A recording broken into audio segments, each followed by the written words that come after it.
To one worthy of witnessing history. You are most graciously invited to attend the wedding of His Grace the Duke and Her Ladyship, the esteemed and most favourite niece of Her Imperial Majesty. 'Twill be a joyous and consequential union between our humble and harmonious nations.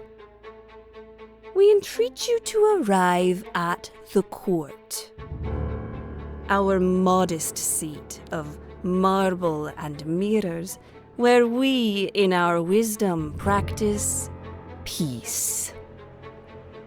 Come adorned in your finest regalia, cloaked in civility, and armed, as always, with discretion and cutting wit. We will remind you that poisons, though ever a temptation, are discouraged. Let those who attend do so with eyes open and tongues guarded, for alliances forged here shall surely shape the fate of empires. Ever and always, your Imperial Majesty.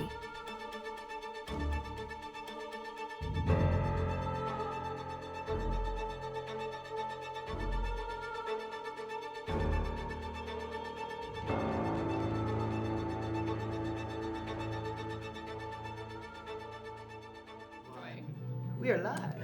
Hello, hello, hello. Do I yellow and I Do don't it. mean the color? Absolutely. You're on the stream with Hannah, Kyle, Miles, and Rachel. What's going on, you absolute weapons? Hi, gang. We are so happy to be here. So excited. How is everyone feeling in the room? I am Stoked. Yeah. so happy. Yeah? Yeah. Good. Just good? Like a Swell. really solid good. Okay. Okay. Not afraid. No. Oh. You should be. Ruh-roh. You should be. Ruh-roh. Welcome to Bards of New York, the actual play D&D stream where sometimes we actually play D&D, and for the next 10-ish weeks, we're not going to be playing D&D. We are going to be exploring a homebrew game system with some of my favorite mechanics that I have learned about through other TTRPGs I've been introduced to by some of my dear friends who have created them, and some shit that I've made up. Exploring all these mechanics to see if maybe we eventually do want to implement them into some of our D&D playing. You know, because D&D's great, but it's not perfect. She can always use, a refresh here and there. But yeah, I'm really happy to be here. It's crazy to be on this side of the table. You look so good. Oh, good. Do I look not short? Because that was my biggest fear. It looks actually, yes. You look like your actual height, which is 6 feet. You're right. Yes, Yeah. thank you. Yeah. Yep. So 6 you look feet. cute over there. You look great. Oh, thanks. You're As long crushing it. as long as I don't look like a child at the adults table. No, we've No. definitely fixed that. Yeah.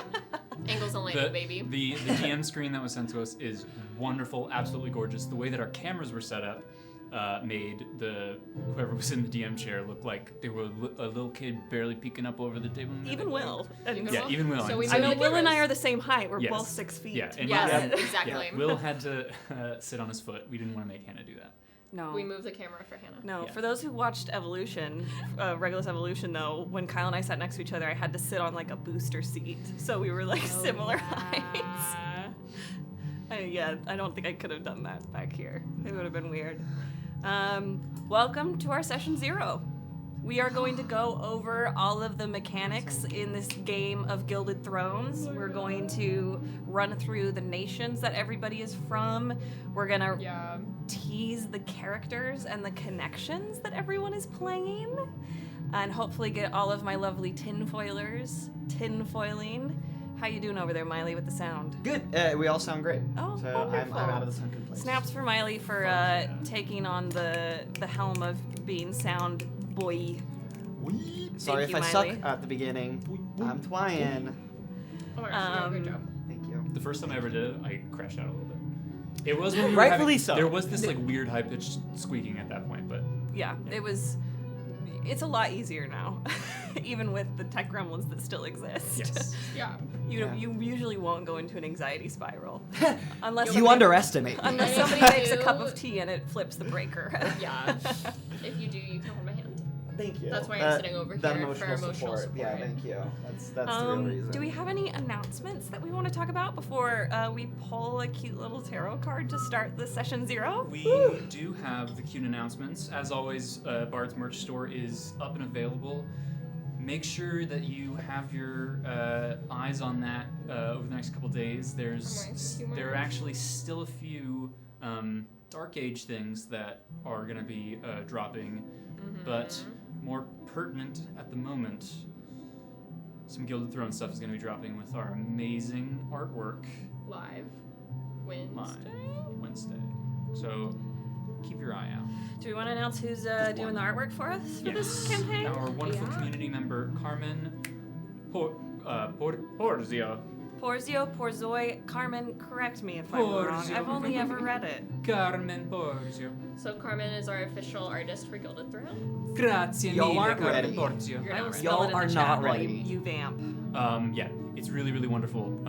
You're gonna lose your minds. But yeah, other than that, to continue on the Gilded Thrones aspects of it, on Wednesday we are doing a giveaway, our patented Bards giveaway. We're partnering again with Color Spray Creations to give away a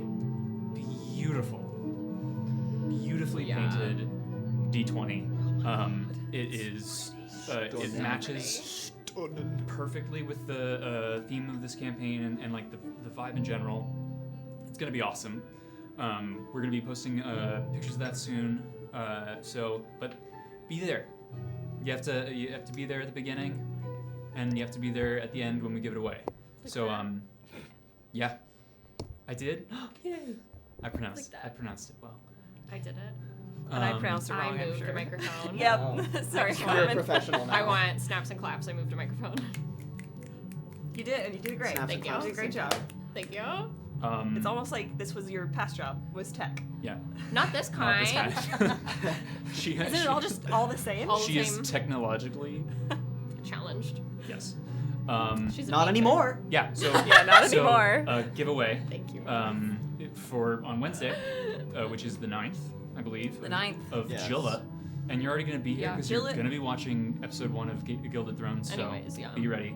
On top of that, the Monday afterwards, which would be the 14th of July, we're going to be doing our inaugural episode of Bards Rewind, in which we will start with episode 1, verse 1. Welcome to Camden Mesa, where we will, Wow. as a community, Yeah. rewatch or watch for the first time the wondrous, chaotic, tech gremlin-filled masterpiece that is the Ballad of the Nightmare Crew. Oh. I'm very excited. I know we're all very excited. So make sure that you're there for that. It's really just going to be a live experience because we're rewatching it so that we can all kind of like have that be in the chat and watch it together. Yeah. So like it's not going to be kind of like posted again because it's already up there. If you want to watch it now, if you want to just like skip ahead, it's up to you. But it's fun to watch a Read movie with your ahead. friends. Tis published. But we really wanted to have a really fun time with everyone. So make sure you're there. I love it because y'all look so young. We do. It's insane. Babies. I don't feel like I look that different. So when I different. look at I mean, myself. so Each and different. every one of us looks a certain. I don't look any different. Yes, you do. I only. You've definitely like your face is filled out in like a I'm a man chiseled now. I got handsomer. Okay, I appreciate that. Yeah. But yeah, it's wonderful. I mean, my jaw got Rachel's more chiseled, crashing and out. I'm more handsome now too. So. Yeah. Oh We're- my gosh. You Everyone- look more like ma'am now Yeah. too. This Everyone has only gotten hotter. this summer you are getting double the amount of bards. Yeah. Because we love you guys and we want to be living in your minds rent free. But we are going to charge a little bit of rent. Just your time and your eyes. Yes. Give us your ojos. Abre tus ojos. What else yeah, is our... that's For That's all? announcements, That's all we for right have now. Announcements, I Wiki think, Warriors. right? Did we, because ADHD meds are kicking Yeah. in, do we say that the giveaway's US only, but if you know a guy, you can... If you know a guy, you Yeah. know a guy. Okay, got a guy. cool. I wasn't didn't sure. say that, but yes. Yes. You know a guy, you know a guy. I'm pretty sure that that's the case. Yeah, because just of shitty shipping laws right now Yeah. and whatnot, giveaways US only, but if you have somebody who lives in the US and you don't, who you can have that stuff sent to them and then, Yeah. you know, Yeah. offense, Yeah. we won't say nothing. I think our other announcement is Wiki Warriors. Yes. You want to do Sure. that? Yeah, please do. Okay. Our incredible Wiki Warriors, Wiki Scribes, Wiki Knight, Wiki Monarchs are taking notes. They are like, I don't even know how to describe how incredible, like the location, the players, the like keeping up with the actual time when we are not. Like they do such an amazing job. They're always looking for people to assist with if you're doing the Bonk rewatch and can help fill in notes from Ballad of the Nightmare Crew.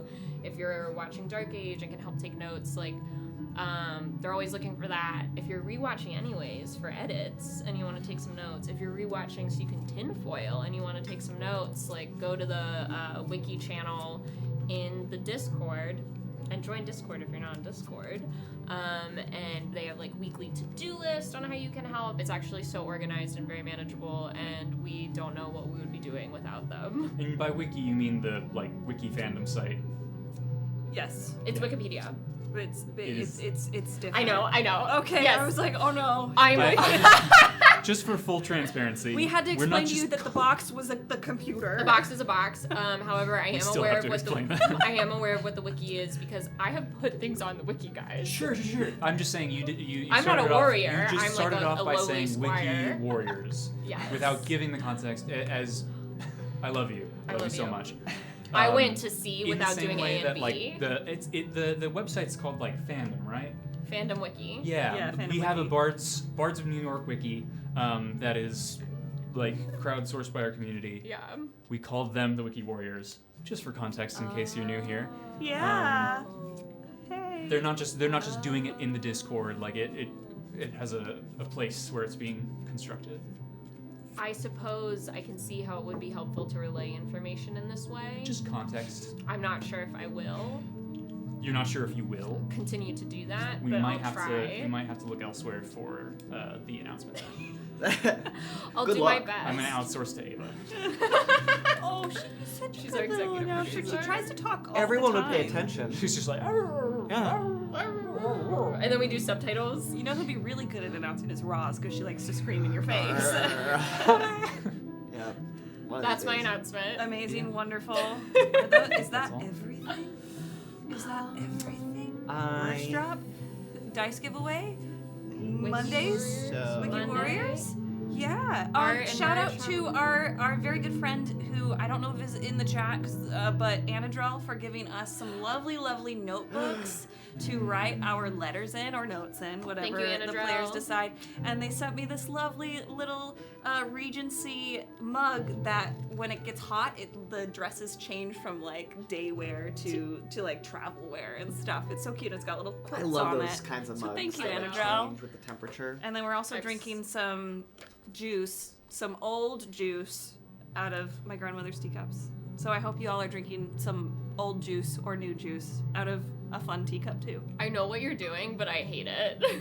I hate old juice. I don't know what to tell you. Old juice. It's Oh. old juice makes me feel funny.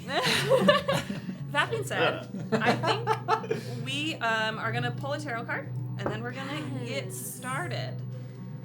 Let us begin, with our dear Rachel. I'm going to start shuffling. I wasn't ready. This tarot deck is called Tarot of the Divine because I'm nothing if not a hoe for the Triple Goddess Moon, and all of the different cards are based off of mythology and like stories from all over the world. Super, super cool. So whatever we pull, I'll let you know what it's based off of. Okay. I believe the tower is the like OG Rapunzel story, and it has like the people falling out of the tower into thorns, and then the braid going out. It's Imagine pulling that for session 0. Oh God, I hope not. Don't put that into the universe. Sorry. I Now take it it's back. gonna happen. I take it back. But yeah, so I'm gonna start shuffling. You tell me when to stop, and then I'm gonna Okay. start pulling, and you tell me when to stop. Okay. Go for it.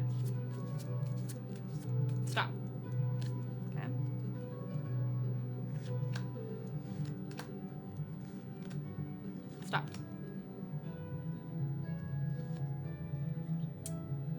The card that we have today is Strength. Ooh. I'll show it to you Write it all down. here, and then I will pull up. Let me pull it up in my book. Do you want to show it to the camera? Yearbooks. My yearbooks. Oh, it looks like from Brave. It does look like from Brave. Oh. It is Tamlin from Scotland. It's a Scottish fairy tale. And what it says in here, the strength card is about willpower and determination, focus, persistence, Autofocus. and the ability to confidently stare at a challenge in the face and overcome it. This is not physical strength, but a purity of heart and purpose. And it was upright, so it does represent courage, conviction, control, determination, and patience, which is fantastic. I will say the card love before it. you said stop What? was the tower. And I was like, thank God. I was so worried. That's actually so great. That would have been I really like that. worrisome. I like that it was a close call. You know what I mean? Yeah, close call. It looks like she's playing this alligator lion bear fusion like a guitar, and it's really great. They're so pretty. I don't know. I think some other people in our Discord I've seen It's have this wow. tarot deck. Like The cards are color. Yeah, gorgeous. They're so colorful and Yeah. Here you go, madame. The color is what I love about it. yeah, I love that it's from like all over the world. So it just feels not stale. Yeah. Yeah, Yeah. but lovely. I'll keep that out. Thank and you. we'll I'm continue writing the it top of my tradition. notes. Strength for Strength. today. A good card to pull for our first little session. Okay, without further ado, since we already rolled our beautiful trailer, Yeah. let's get started. This session 0. Did you have a question? No, I'm just so excited. I'm sorry. This session 0 is not only for all of us to kind of equalize and get on the same page about the mechanics and the story that we all want to tell together. It is also for you all watching to understand where we're all as a community playing this game at the table, at the virtual table, where we all stand, what kind of story we all want to see, what we don't want to see, right? So we're gonna go through to start. Let me pull up my notes. Give me a sec. Thank you I for understand the song. Will's like my notes, my tabs, everything's. How many all tabs over do you the have place. open? I have too many. We're gonna go over like the phases of the game, which are set up much like the Good Society game system is. We are going to go over some of the mechanics that I have introduced from my dear friend Dreamy, who she came up with some spicy little choices. Yeah. And then we're going to go over the nations and what all the nations are. We can kind of talk about that together, introduce them to everyone, because I know everyone knows that there's 4 nations. They once lived together in harmony. They've never lived together in harmony. And everything's about to change. Yes. So we'll talk a little bit about that and their aesthetics, their vibes, maybe what they're trying to do as far as we can reveal. And then we'll do some character intros of the main PCs and the connections, which I'm excited to explain that. And then we will do the first round of rumors and scandals. I've never been so excited. To get our creative juices flowing, to get all of you wondering why we're coming up with these rumors, having no idea who these characters are, so you can tinfoil and theorize about that. And then finally we will go over our consent checklist again and make sure we're all equalized on that. Because there's going to be a lot of cannibalism in this game. Oops, forgot to tell you guys that. Oops, all cannibalism. Oops. I'm updating my form. Any questions before I begin I with marked it this? off on my form. No. No. Nar. I'm sure we'll have questions, but like that's what we do session 0 for. That is what we do. Session 04. Okay. Excellent. Let me change the music so we're not listening to the Bards theme over and over again. I was, but I'm very excited. Though I love the Bards theme. Yep. We'll do something a little more. I think this is it. Oh yeah. Here, let me start it over. There we go. It sounded very foreboding. I mean, accurate. Great. So, this game is collaborative storytelling. It is the world I have built it. I am the great pinball machine on the sides, Sometimes I'm the paddles. I'm all the bumpers. You all are the balls. Okay. and most of the time you're the paddles, and sometimes you will also be the sides and the bumpers and whatnot. It is not me driving this train. We are all together. I'm just kind of like keeping us within the bounds of something, essentially. I plan to play and let you all cause chaos. This world has been built up. I have no idea what is going to happen. I have what every nation's trying to do. I have what every person is trying to do if you all did not exist in this world and weren't about to interfere with everything. And it is your playground to explore and to develop. Because this will, much like we did Regulus Genesis and we played the gods, and it was very much a world-building show. This is a character relationships building show that will affect the world, because in Arcadia, specifically in this continent, anything personal also affects the political. These people are messy bitches. My favorite kind. TM. As we go along, the mechanics that I've made, Miles, I'm gonna move my mic a little bit. Maybe I'm not. Okay. As I go along, the mechanics that I have come up with, they can change. If we decide, oh wait, this mechanic isn't working super well for us, let's adjust it. Let's do it. Because at the end of the day, we want to tell a good story and we want to have fun. Those are the number one goals for us, right? Everything else can fall to the wayside.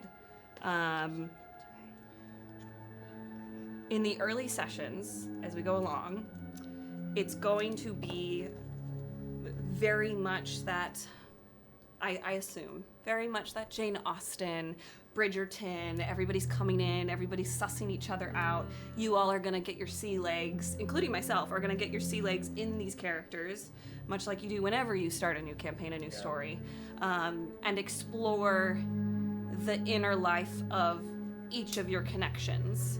And that will change some things. All the plans that you've made that are so delicious are going to develop and change. And that is so fine. And if you have a thought as we go along of, oh, actually, this person, way more important to my character than I initially thought.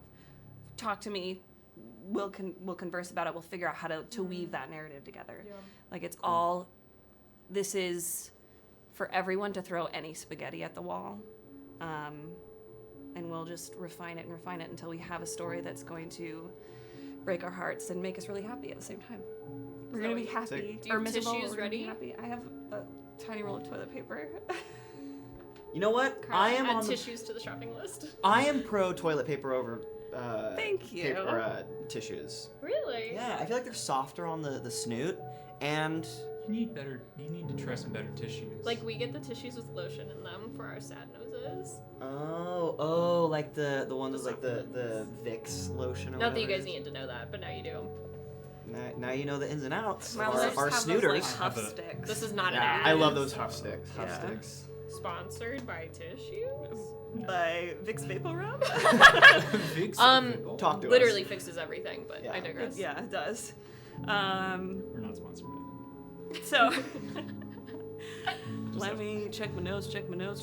We're good there. We're good. Oh my god, guys, there's too many notes here. I'm not. How can we assist you? No, you're good. Okay, so game phases. Mm-hmm. Ooh, yeah. Number one phase that we will start at the beginning of each game. Faces. I did too. I was like, game I faces. gave you- on. Oh, and that's why you were. Snatch. The face I was giving was game face. Okay. Now I just What realized game are I- you playing? Insane. So, sorry, for this and how it Phases. differs from the other games we have played, it is like there are like set phases that we will always go through. Yeah, it's Yeah. like there's just some phases is the best way to put it. Okay. So the first phase will be rumor and scandal. We are going to start that phase today because I think it's spicy and fun and I like the mess. But that phase is when you, as a player, does not have to be just one character. It can be you overall as a player deciding this.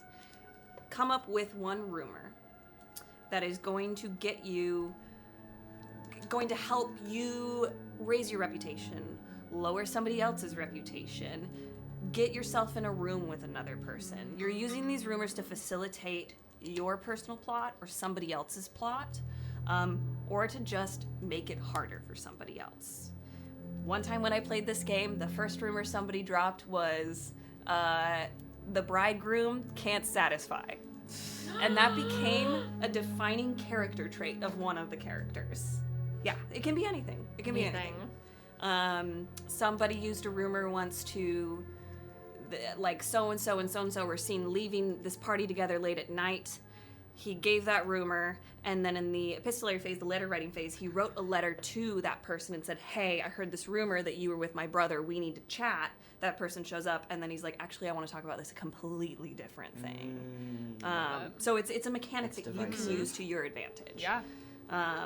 It does not, it can be a rumor about anyone, it can be a rumor about yourself, it can be from your connections, your PCs, or just you overall. Okay. If you're like, oh, this would be a good rumor that I know would help Kyle's character or hinder Kyle's character in an interesting narrative way. Or send Kyle's character spinning out. That's my new goal. Hey. Do we have to specify to you, like, how it is spread? I will ask sometimes. Okay. If it's pretty clear how it's spread, we don't have to. If you want to say how it's spread, go for it. Okay. But sometimes I will ask, just because it would be interesting to know. Yeah. Interesting telling beat. If a rumor lasts more than one session, it becomes a scandal, which means that everyone knows it, and it will start to really affect people's reputation, up or down. Sick.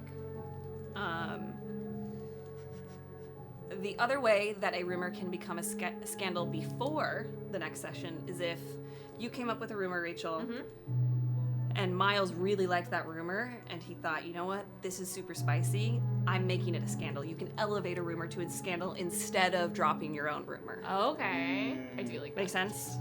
Okay. And that's when things will start to affect reputation, Oh yeah. which we will get to reputation a little later. Second stage is epistolary, one of my favorite stages. It is the letter writing stage. So you can't have a Jane Austen, Bridgerton TTRPG without writing some beautiful love letters. Yeah. And you all are lovely writers, so I cannot wait to listen to what you all write. But you have to write at least one letter every session as a character you play to somebody else. Does that make sense? Yes. Oh, absolutely. Yes. Okay. Initially, I talked about limiting it to 2, but if you're like really feeling yourself and you're like, I have 3 letters, go for it, sugar. Like, it's fine. So is there a maximum? If you write 10 letters, I'm gonna say, calm down. Reel it in, baby. Yeah. But since there are 4 of us right now, before we have other people join us, I'm not upset if you all want to write more beautiful love letters. Go for it. I don't know how the chat feels, but if you want more beautiful love letters, if you don't, let us know. But I would assume you do. Or if we have 10, maybe we can Pick our favorite. give summaries of what each say instead of like a full. What are you trying to dramatic hide in reading. your letters? Yeah. Thank you for the instant support. Yes. I'm here to suss out all the weird shit. And that was a little weird. You're alone over there and we don't trust you now. Okay. Moving on. Like the rumors and scandals phase, these letters are an opportunity for you to reveal things about your characters, reveal history about your characters or the nation you're from, cultural things. It's also a way for you to enact scenes with other people, to do bids for scenes. Everybody understand what I mean when I say that? Yeah. And it's Play for a chat. exactly. Can I trouble you for a turn? Can I trouble you for a turn about Can the I room? trouble you for a turn? Wobble. Yeah, it's to further your story, further your relationships. It's the jumping off point, really, of every session. It is. So what will happen from there is everybody will read the letters. You will have an opportunity to respond if you are sent a letter. Doesn't have to be like, you don't have to respond with 2 pages worth of stuff. Or if you don't want to respond, you can also have a scene before we start the novel phase, which is where we do the main scene work. And on Wednesday, that'll become way more clear as we ease our way into this.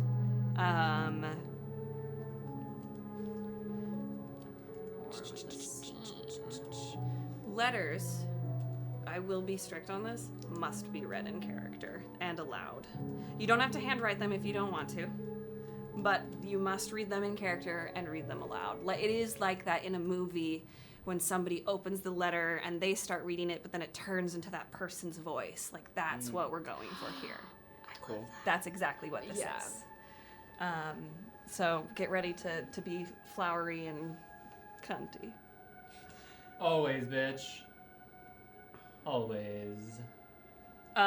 Typically, it's always been PCs who have sent letters, but we talked earlier about how that the NPCs, the connections that you all have created, are way more grounded in this world than any other time I've played this game.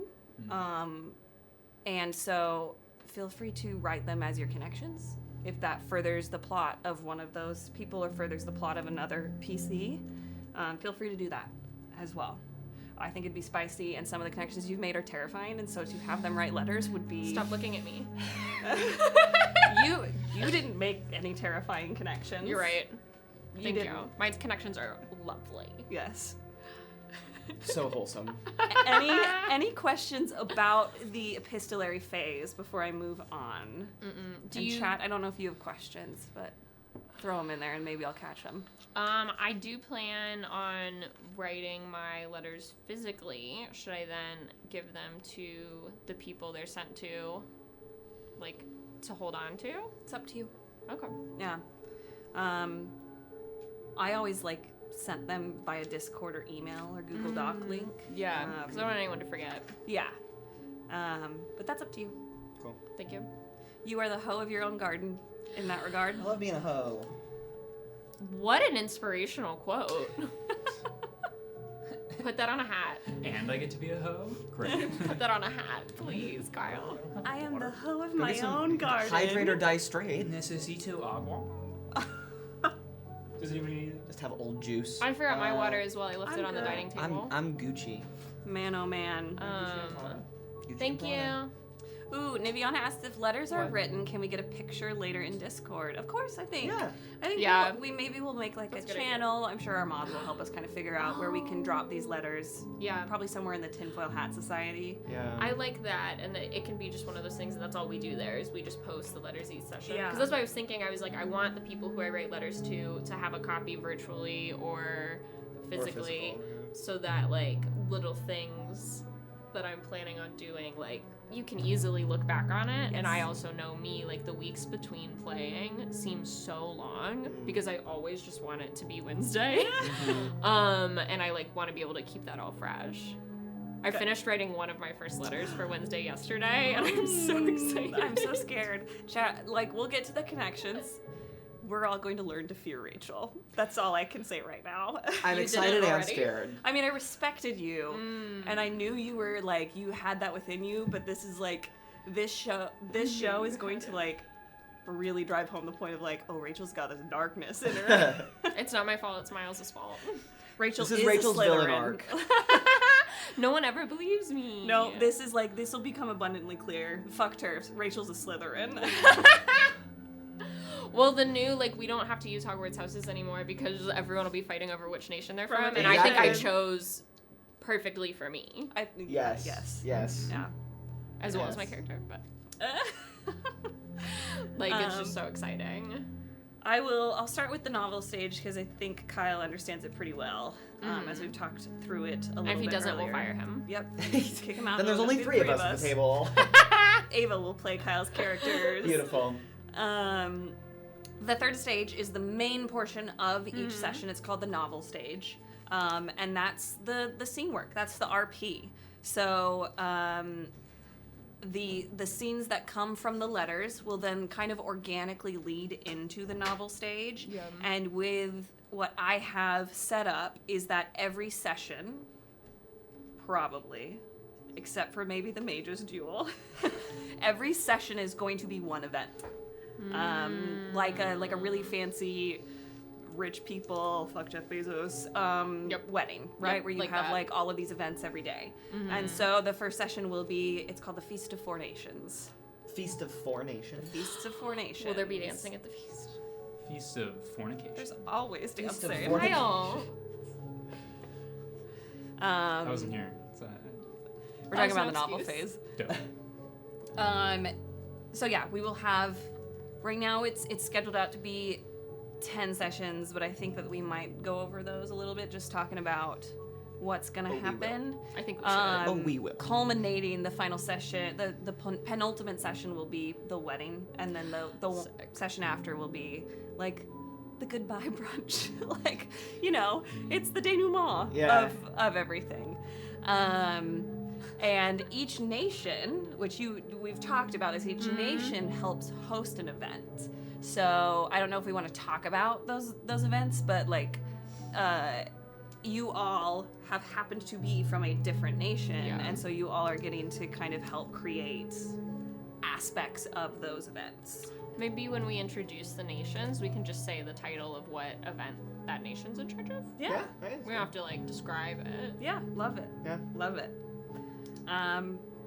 But yeah, that will be the main portion of the game. It is, whenever we've played D&D and we have the moments after the stream where we think, oh, I would have loved to have a conversation with so-and-so. I would have loved to have really luxuriated in this RP moment, but I knew that there were so many other story beats that we wanted to get to. This game is for that. This game is to have as many conversations as you need to have. It is to explore your relationships, because this game is character driven. There's like little itty bitty plots, but it is character driven on what your characters want, how those relationships affect what you want, etc., etc., etc.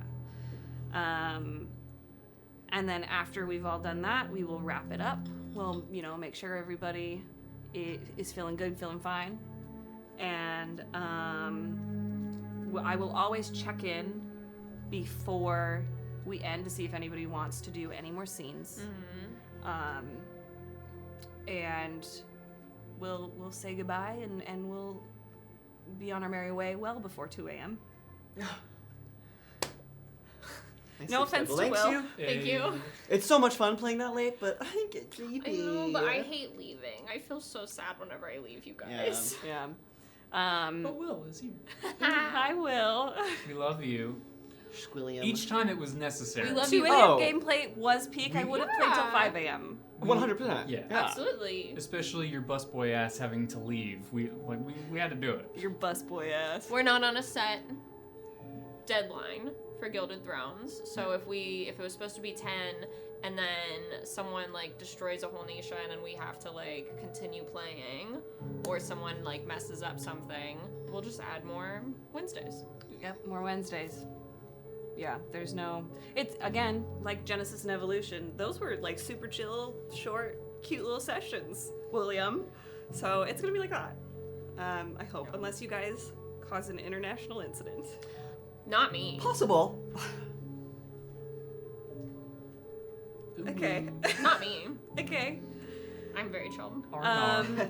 What will happen vibes. during the week prior is kind of the aftercare session. It happens mainly off screen, but we'll talk about reputation Okay. in any way, shape, or form if you've done something that has affected that. We'll talk about characters' goals if they've changed, their wants if they've changed as you explore these characters, and then also talk about like letters that you want to write next week, or scenes that you feel like you need to have, or moments like plot moments that you're like, ooh, I think this is time to pull this trigger. That'll happen kind of in between during the week of prep, so it'll feel a little less like we just have to wait for Wednesdays and we can just escape into this world all week. Yes. Any questions about the novel phase or the like wrap up phase? For the wrap up, I know you said like we can talk about it all week. So like if it is something where we're trying to weigh like positive and negative things that maybe happened to our character they did, or things that were said about them, maybe we can like take some time if we're trying to evaluate like, did our reputation get better or worse? Yeah, that's not just Weigh it something out. that I will decide. Like, Yeah. we'll have a conversation. And Okay. if you're like, oh, so-and-so did this and this and this, and I think in terms of their nation, their reputation lowered, Okay. we talk about them, we're cool. Okay, Yeah. you now have only a +3 in your reputation instead of a Alright. +5. Okay. It's always a conversation, all of this. Until I make your characters die. And then I'm gone. Next thing, we're going on to tokens. So We have a couple tokens we're using in this game. These are also from the Good Society game system. The first one are resolve tokens, and they look like this. They got little bloody fingerprints on them. Everyone... Blood? Yes. Blood. It was paint.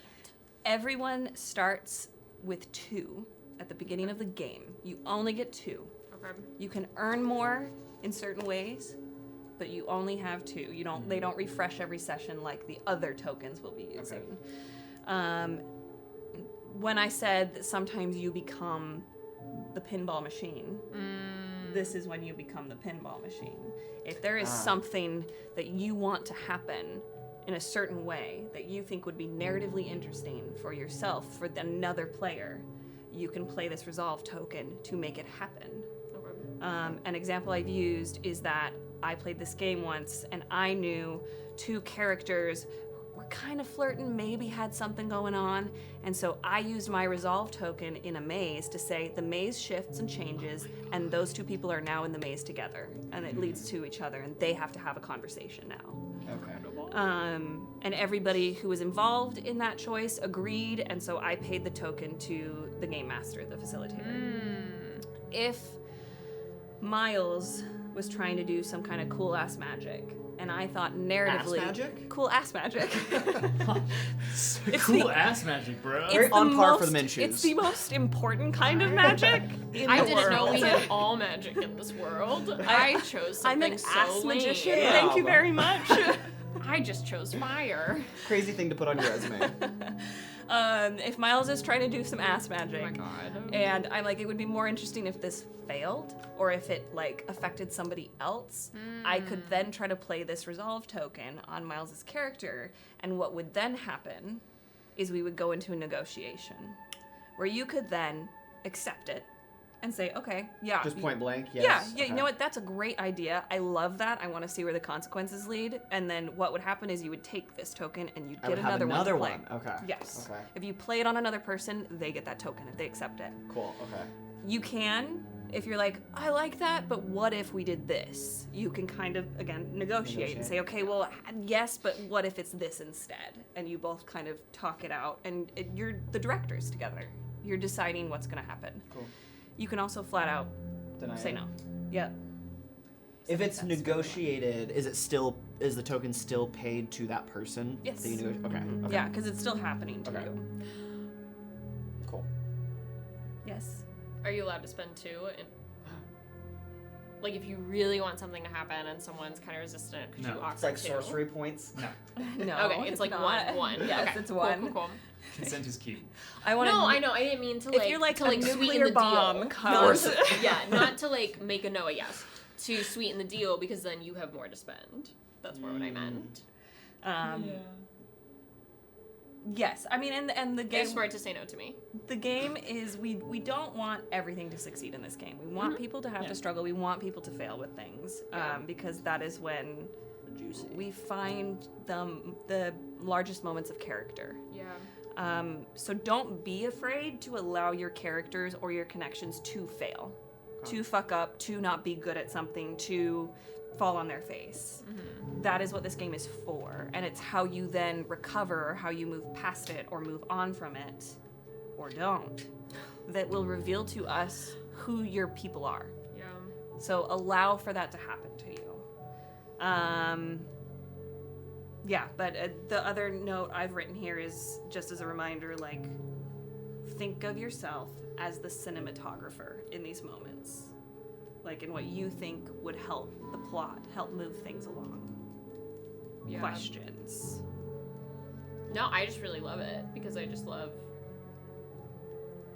how brilliant and like creative all of y'all are and like your ability to look at what's going on. So I'm just excited to like for everyone to get to participate in that. Amazing. All right, the other token we're using are these lovely little babies, Mokins. and they do refresh every session. These are our monologue tokens. When you play this token on another character, another player character, or a character I'm playing, you then, as the players, not the characters, the players get to hear the inner monologue of that character in that moment. Sevi? Copacetic? We understand that? Yes. It's just for player characters? Nope, it's for anyone. For anyone, okay. Yes, it's just like the people here or people I play. Yeah. Cool, okay. And it's knowledge gained like above table. Yes. So, and that's another thing of like the cinematographer of it all. You as the player, you as the people willing your friends to succeed in their stories, see Kyle's character going through something, and you're like, oh, there's something that Kyle's character is dealing with, and it would be so interesting to just get another peek into the inner life so that we can all, it's that you zoom in on the character's face and you hear what they're thinking moment in a movie. Yeah. And that's what you're doing for them, to give them that moment to shine and to kind of reveal a piece of themselves. And you get to choose what you say. You don't have to like reveal all your deepest, darkest secrets, but also make it juicy. Like, you know, make it colorful and flirty and emotional. You know, go hard, leave it on the table. But you as players, or you as characters, don't hear it. Yeah. So that you can still play the surprise of it all. So that you can, but what it then does is that you as the player will see opportunities, because you know Kyle's character is focusing on a certain thing. When his character drops a subtle line about something, you know, ooh, this could pertain to what he said in that monologue token I played. Right. Does my character latch on to that? Is there a way that I can create a conversation about that to allow Kyle to then reveal more or not reveal more, or just, again, further that character development and that relationship development? I like that. But it's not the same as like an insight check where your character gets like a glimpse into their motives. It is like above table, which I think is cool. Yes. Yeah, it is. We are anti-metagaming. Yes. Yeah. We are both players and we're also directors at the same time. We want All to this nudge. together. I need more hats. Yeah. You will have like opportunities to do an insight check in character Yeah. too. That's one of the stats will lend itself to that. But yeah, that is monologue tokens. Yes. One per session. One per session. All right. Promises. Oh, wait, sorry. Is there an opportunity to get more monologue tokens? Oh yes, there is. Thank you for reminding me. Chat. We will always have Blessings of Halifax. Those will still exist, and we'll talk about those a little later and how they work in Gilded Thrones. But you will also be able to redeem your points to give other players monologue tokens. It'll be bankable, just like the Blessings of Halifax, and then you all get to choose when you use those, but use them, because they refresh. You'll lose any that you have for like this current session, and they would just refresh back to one in the next session, and anybody who spends points then would give it to you. So use the monologue tokens. Do we have a max 3? Just based off of what I'm looking at for the character sheet? I don't think you could. There's so you start with 1, and then on Twitch right now we have it so you can gift a total of 3 during a stream. Okay. So I So would it's be very surprised. unlikely. Yeah. Okay. Unless everyone's like, I want Miles to play all the monologue Yeah. tokens. Wealthy in those Maybe if monologue it's your tokens. birthday. Yes, but Get when all the you tokens. get one, I don't know if I'll hold on to them or if somebody else will who's watching the dashboard, but I can do it. monologues, M for monologue. Okay. And then M the for bloody monologue. thumbprint is the resolve token because blood. Yeah. I can give them out because I'll do the Halifax blessing. Beautiful. Can you Wonderful. say monologue? Wonderful. Maggie Clark asked, so does this mean we get your version of Halifax, Hannah? You'll have to watch. You'll have to watch. Halifax machine. Are we ready for promises? Do you feel good about that? Promises. Promises. You ready for promises? I am so Promises. ready for promises, and I'm so afraid. Okay. In the world of Arcadia, promises hold weight, much like the Fae. I just find this mechanic so interesting. This is a world that is just steeped in magic, and so of course something like a promise would have magical potency to it. When you make a promise in this world, it is magically binding, and if you fulfill it, there are consequences, and if you break it, there are consequences. People make promises. It is how specifically you word things, and then, like the Fae, how you can find loopholes. You can also break them. You can break them. Just strong arm whatever. Deal with the consequences. I love consequences. Deal with the consequences. Here comes the consequence.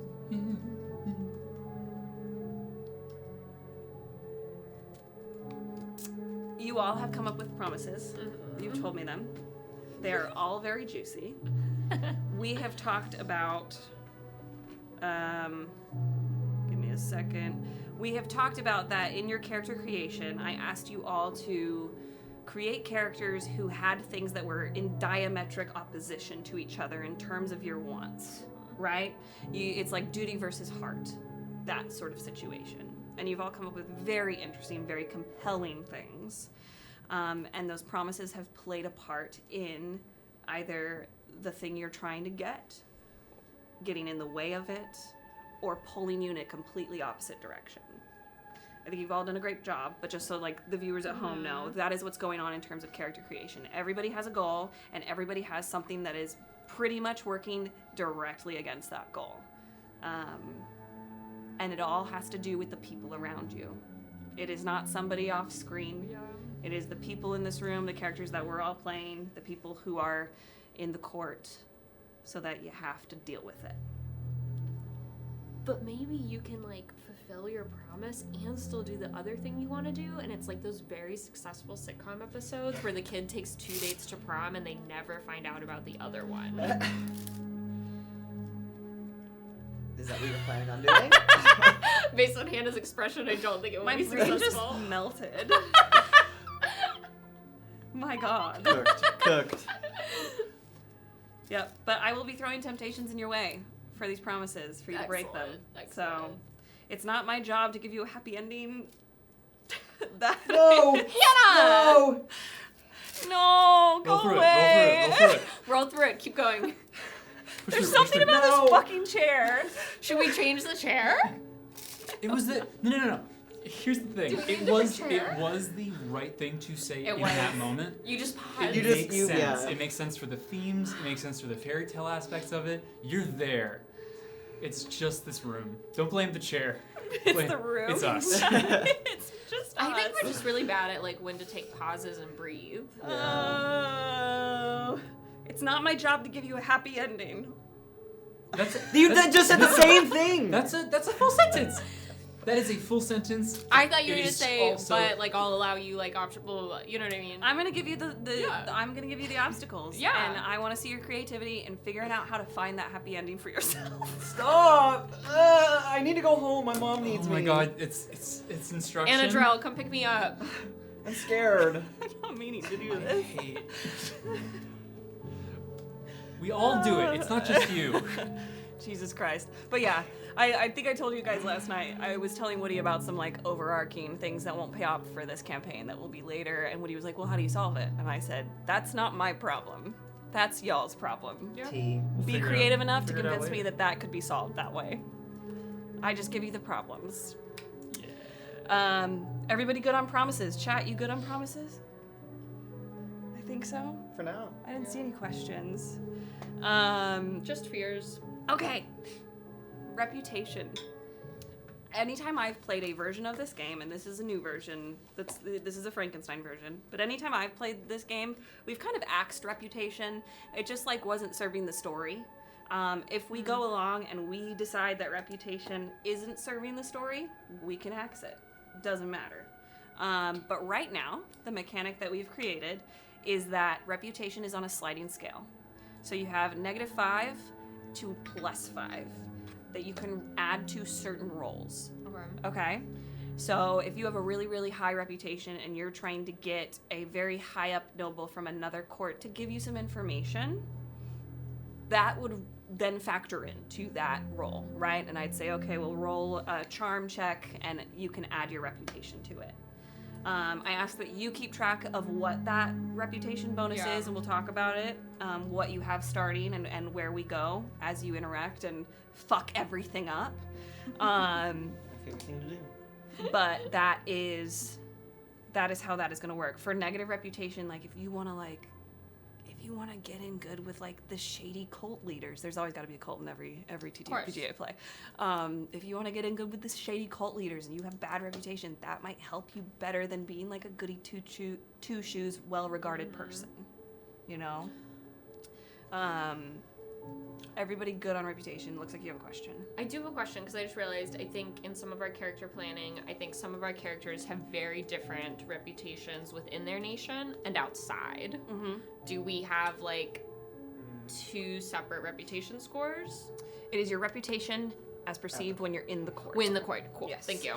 Yes. That's helpful. Because that is the only place that we will be. Right. We are the nations that we are all from are basically other characters, but we will never be in those nations besides Right. like the very first moments of Wednesday.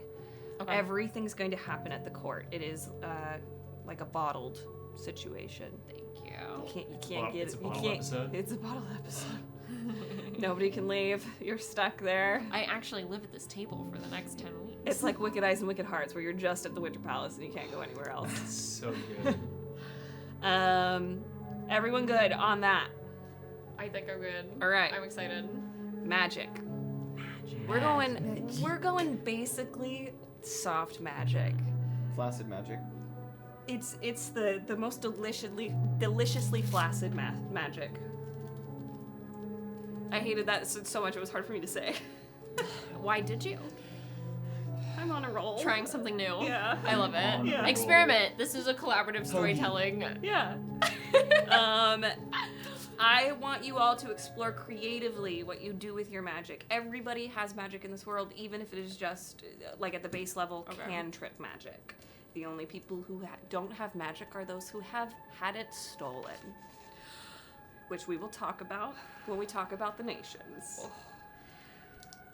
Because of that, feel free, like if it doesn't affect the story to a large degree, just describe it openly, freely, like be creative with it. If you want to send a letter and it is in the form of a bird made of ice that then flies in and crashes and snowfalls and the letter is then like on the desk, like do that. Be creative, wow me with your whimsy. I want to see it all. I wanted to have chills by how big your fucking brains are when it comes to describing magic. When it comes to when magic has some kind of plot significance, or when we get to the mages duel, we have mechanics for it, right? Everybody has a magic stat, a magic score. And so there will be kind of DC thresholds set for that. And whether or not there is a success or failure, it'll be very simple in that regard. Like if you were to have a d20 for your magic stat, it would be roll a d20, add whatever bonuses you have to it, yes or no, and I've set a threshold for it. Okay? Cool. Depending on what you're trying to do, depending on how hard it is to accomplish this, right? If you're trying to unlock a door with magic, that's not necessarily the toughest thing, right? That DC might just be like an 8. And so somebody whose magic stat is only like a D12 could succeed, rightly.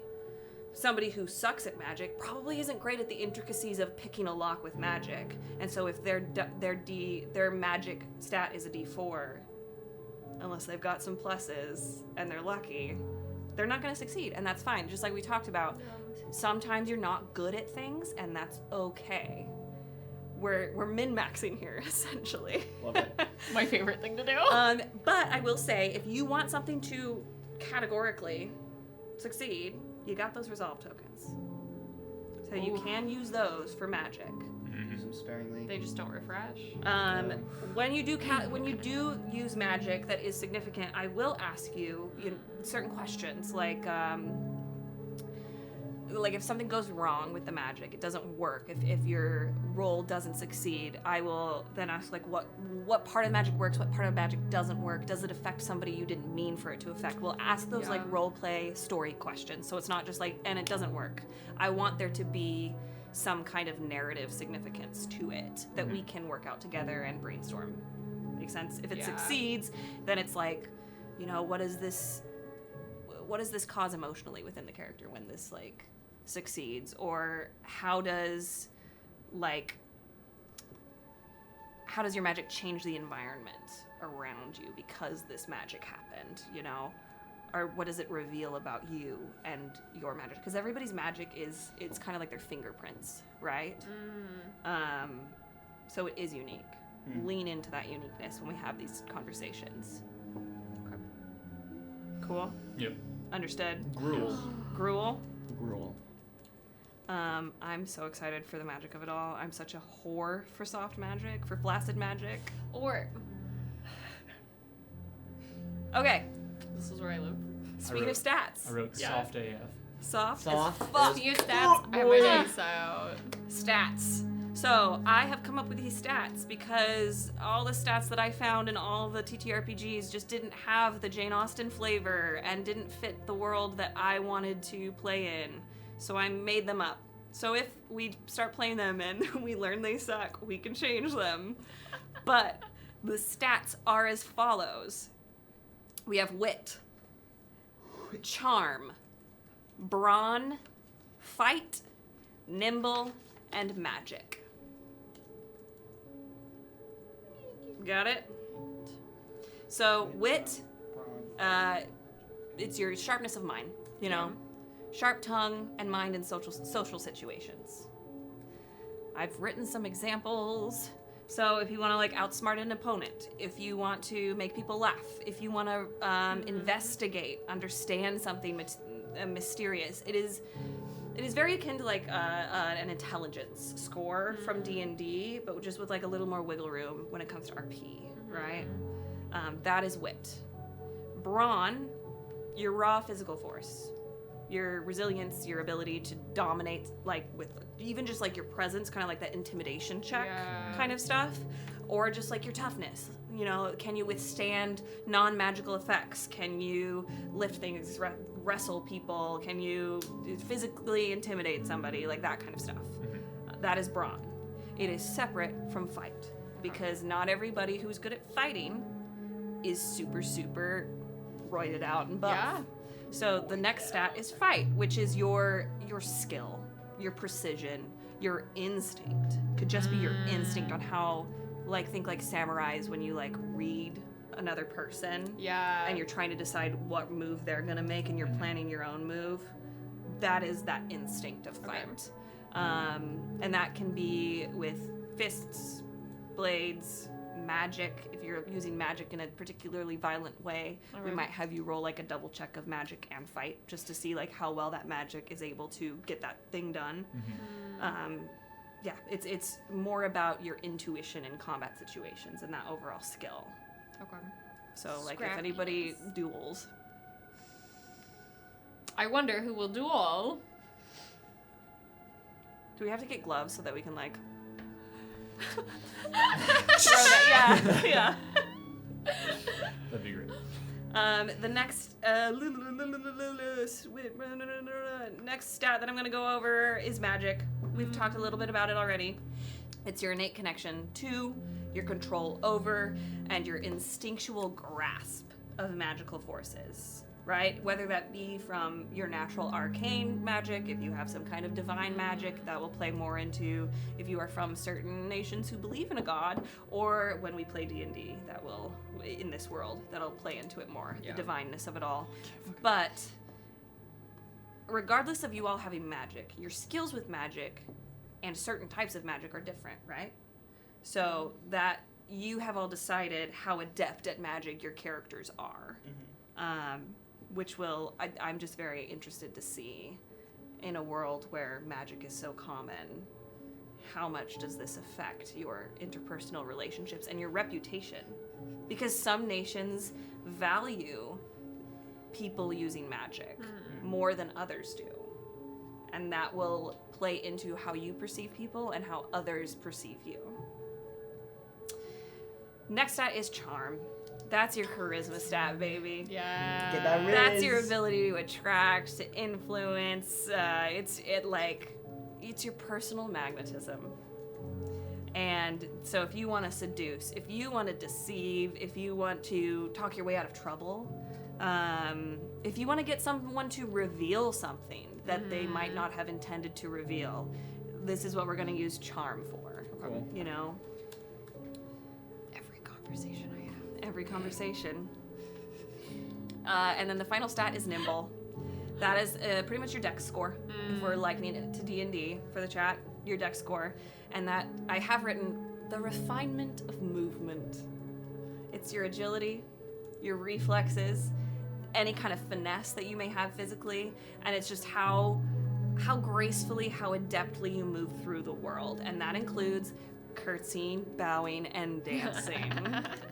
So I hope y'all are good at dancing, because there's quite a few situations where that will be the thing. It's a D4. And like in some of my favorite video games, sometimes how you perform in a dance situation socially and how well you perform that dance affects your relationship with important people that then affects the plot. So hopefully you're good. Hopefully you're good at that wit charm or that nimble grind. And if you're not, may the odds be ever in your favor. international incident, here we come. May the wheel of the year turn in your favor. Because you didn't know how to waltz. Should have practiced. Just as a step touch. Yep. But this would also be like, if you were like, I can't pick a lock with magic because I only have a D4. I'm going to pick a lock the old-fashioned way. Like, this would be the stat that you would roll. It's how nimble your fingers are in that lock. Any questions about any of the stats? No. Chat, any Pretty questions? I'm I think excited. they're fun. I'm glad you think they're fun. Yeah, I like it. Yeah. I got really high and came up with these one late at night once, and I was like, I don't know if this is any good, but here we go. It feels like I'm in a storybook.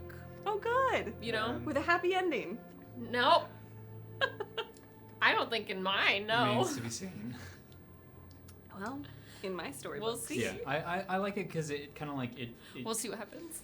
it breaks down kind of some of the walls of how other TTRPGs stats are set up, like D&D, where you're kind of like, oh yeah, that kind of makes sense, but it also doesn't. Like something that we talk about here often, like when it comes to magic, like the fact that you're like for like an Arcana check, there it would be intelligence is kind of silly if you are a charisma caster. Yeah. yeah, because then you're kind of like, okay, well then we should change, but then there's too many things to change. What's fun is to be able to change it to something that has a little bit more of like It's just its own thing. it's an amiable wall. Yeah. Where things can kind of like we can find a place for it. Yes. Yeah. And if we were like, oh wait, you know what? This stat I think actually should be like 2 different stats. Mhm. Like, let's talk. I am not. This is an experiment. As is all creative work. It's all an experiment. The work is the work. But like, I am open to adapting anything because again, at the end of the day, this is about telling a good story together and having fun. And if anything is getting in the way of that, I want to change it. I want to workshop it because I just want to have fun with y'all and with you all. That's it. And I want to make everybody cry. With the stats before, plan. so that everybody in chat also knows, the way that this dice system works is that of the 6 dice that we have, so D4, D6, D8, D10, D12, and D20, each character has decided which stat each of those die go on. So like magic, D20, brawn, D8. You cannot repeat dice.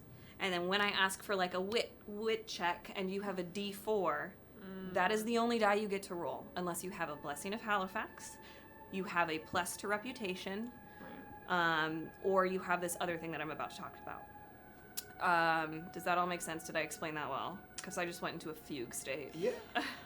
Yeah, we're here. Okay. So.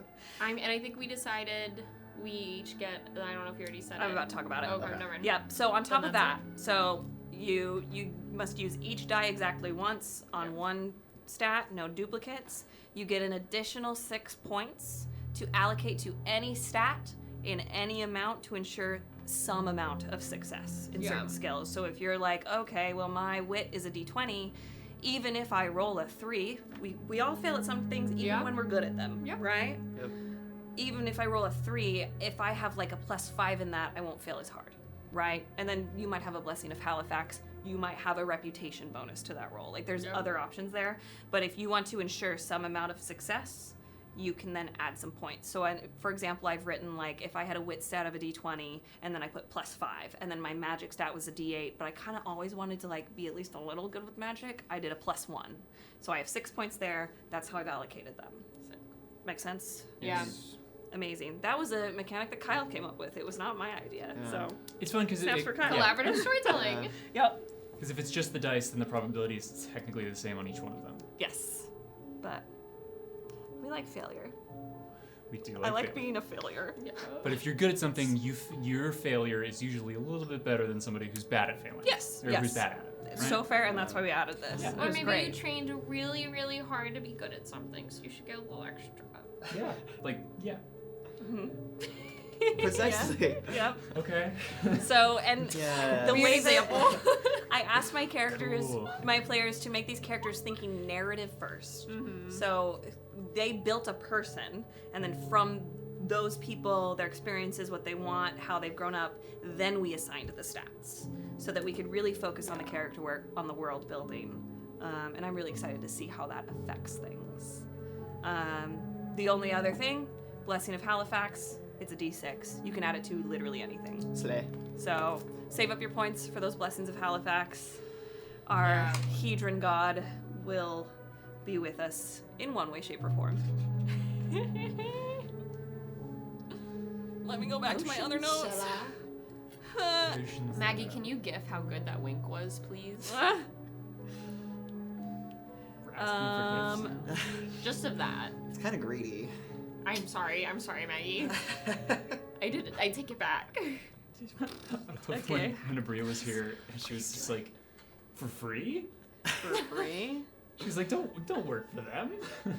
Hey, only bards. All right. The gifts are those just are all so of good. the mechanics, good. unless anybody feels like they want to talk about anything else regarding the character creation, or the stats, the mechanics, etc., etc. Any questions? Anything you want to reveal about your character creation that you found interesting or challenging? Or we can save those for Bards After Dark / Bards and Crafts. I think we save it. Yeah? The future. Okay. I really had fun making that character creation doc. I think it was Dan, messaged me and was like, this is really fun. It was very helpful. It was Um, so sick. Yeah. Then I think we move on to the nations. Yeah? I'm gonna change the music. Ooh. So we have do a you have theme for different each? vibe. Yeah, kind of. I want to train y'all to understand what kind of music is being played for here. That might get loud. What the I'm fuck not is sure. this? Isn't it cute? It is. Feels What like we're at the fucking beginning nation of is this? Downton Abbey. What cute nation is this? Oh no, this is in general. Oh. This is Oh, in general. okay. Yeah. Yeah. I could play some music from each nation, but I'll save that for a surprise. Scare us That's- next week. yes. Or Wednesday. Okay, so Is that your we nation? have my lovely, lovely friends in chat and my lovely, lovely friends at the table. We have 4 nations. And then we have the court. So here, on this continent, currently, there are the kingdom, the coven, the diarchy, and the imperium. Those are the 4 nations. And throughout the year, they all gather, all the dignitaries, all the royals, all the heads of state, will gather together in the court, which is neutral ground. It is a place that no nation owns. It's basically like, was it Geneva? Like, it's like it is neutral ground, no man's land. Like, everyone comes to be safe. You are not allowed to kill, fight, do that kind of thing. This is where you play politics. The whole country, the whole continent believes that it's that you keep your friends close, your enemies closer. That it is just like ingrained to the marrow of everybody's bones that is how everyone operates. I don't say it's a good thing. It is a messy thing, and that makes for good story and plot. The kingdom. Should we start with the kingdom? Yeah. All right. I'm gonna give you all a little taste of each place. I'm gonna tell you who the former leader was. I'm gonna tell you who the current leader was. Is. And I was like, they just died. I just killed them all. Just decided. We'll talk pronouns as well, so everybody knows their pronouns. Sick. And yeah, I think then after this session, we might, in the coming days, reveal the art for each nation. I think that'd be a great idea. Yeah. Because Carmen... Carmen 8! We told Carmen, oh yeah, it's nations, and Carmen said, oh, I can make character art. I could also make banners for each nation and wax seals. And Incredible. don't you think there aren't already stickers locked and loaded? Yep. Yeah. They're so good. They're so good. They're really, really, really good. Carmen, I'm so excited. You did such a great job. Absolutely. So the kingdom. Think aesthetically, the kingdom is that typical fantasy world. It's like Spain meets France meets Portugal meets England, like fantasy. It's basically all the colonizers in one country. It's also my love letter to Spanish Golden Age theater. It's one of my favorite genres of theater. It is a progenitor, I guess is probably the right word, my brain's on fire, of like telenovelas and that kind of thing. Spanish Golden Age, that's where the roots are. And I wanted to create a nation where it's just kind of my love letter to those messy fucking storylines and the inspiration for a good chunk of this story. So if you've ever read some Spanish Golden Age plays, you might find some interesting parallels. The leader of the kingdom currently is pronouns she, her, named Sovereign Rosalia Almendares. I can spell that and put it in the chat for people. Can you spell at least the last name? Almendares is spelled A-L-M-E-N-D-A-R-E-Z.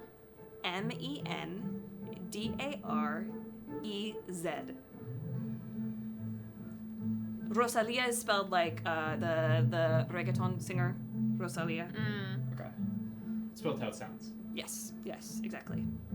You said she, her? She, her. She, her. She, her? Former leader. She, her. Abdicated the throne. Is not dead. Still alive. Sovereign Cynthia Almendares. Mama. Oh, okay. Mama or grandmama or sister? Is it spelled like our Aunt Cynthia? Exactly. Not like the instrument. If she ever watches this, she's gonna be like, what the fuck are you? Why'd you put my name in here? Why did you do that? The kingdom is a society ruled by the sovereign. And here, chivalry, honor, and justice guide all of the decision making. It is a very hot climate, and when it is a hot climate, it leads to hot tempers. So it's passionate, it's fiery, it's bold. It's just like the kingdom would be a great place to live, in my opinion. People are quick to love, they're also quick to temper, and life is just really, really vibrant. The colors of everything, the clothing, of the architecture. It is just, it's full of life here. They do not have the most resources per se. Okay. That would be another nation, but they are not in want of abundance. They do not want for many things. They do not have the biggest military, but they do have a very advanced, refined military. They're quite good. Okay. And it is a well-known secret that the nation that borders part of their area, the diarchy, they've got their eye on that land right past the border. The diarchy is looking to expand into it. And because of this, the sovereign is trying to shore up alliances.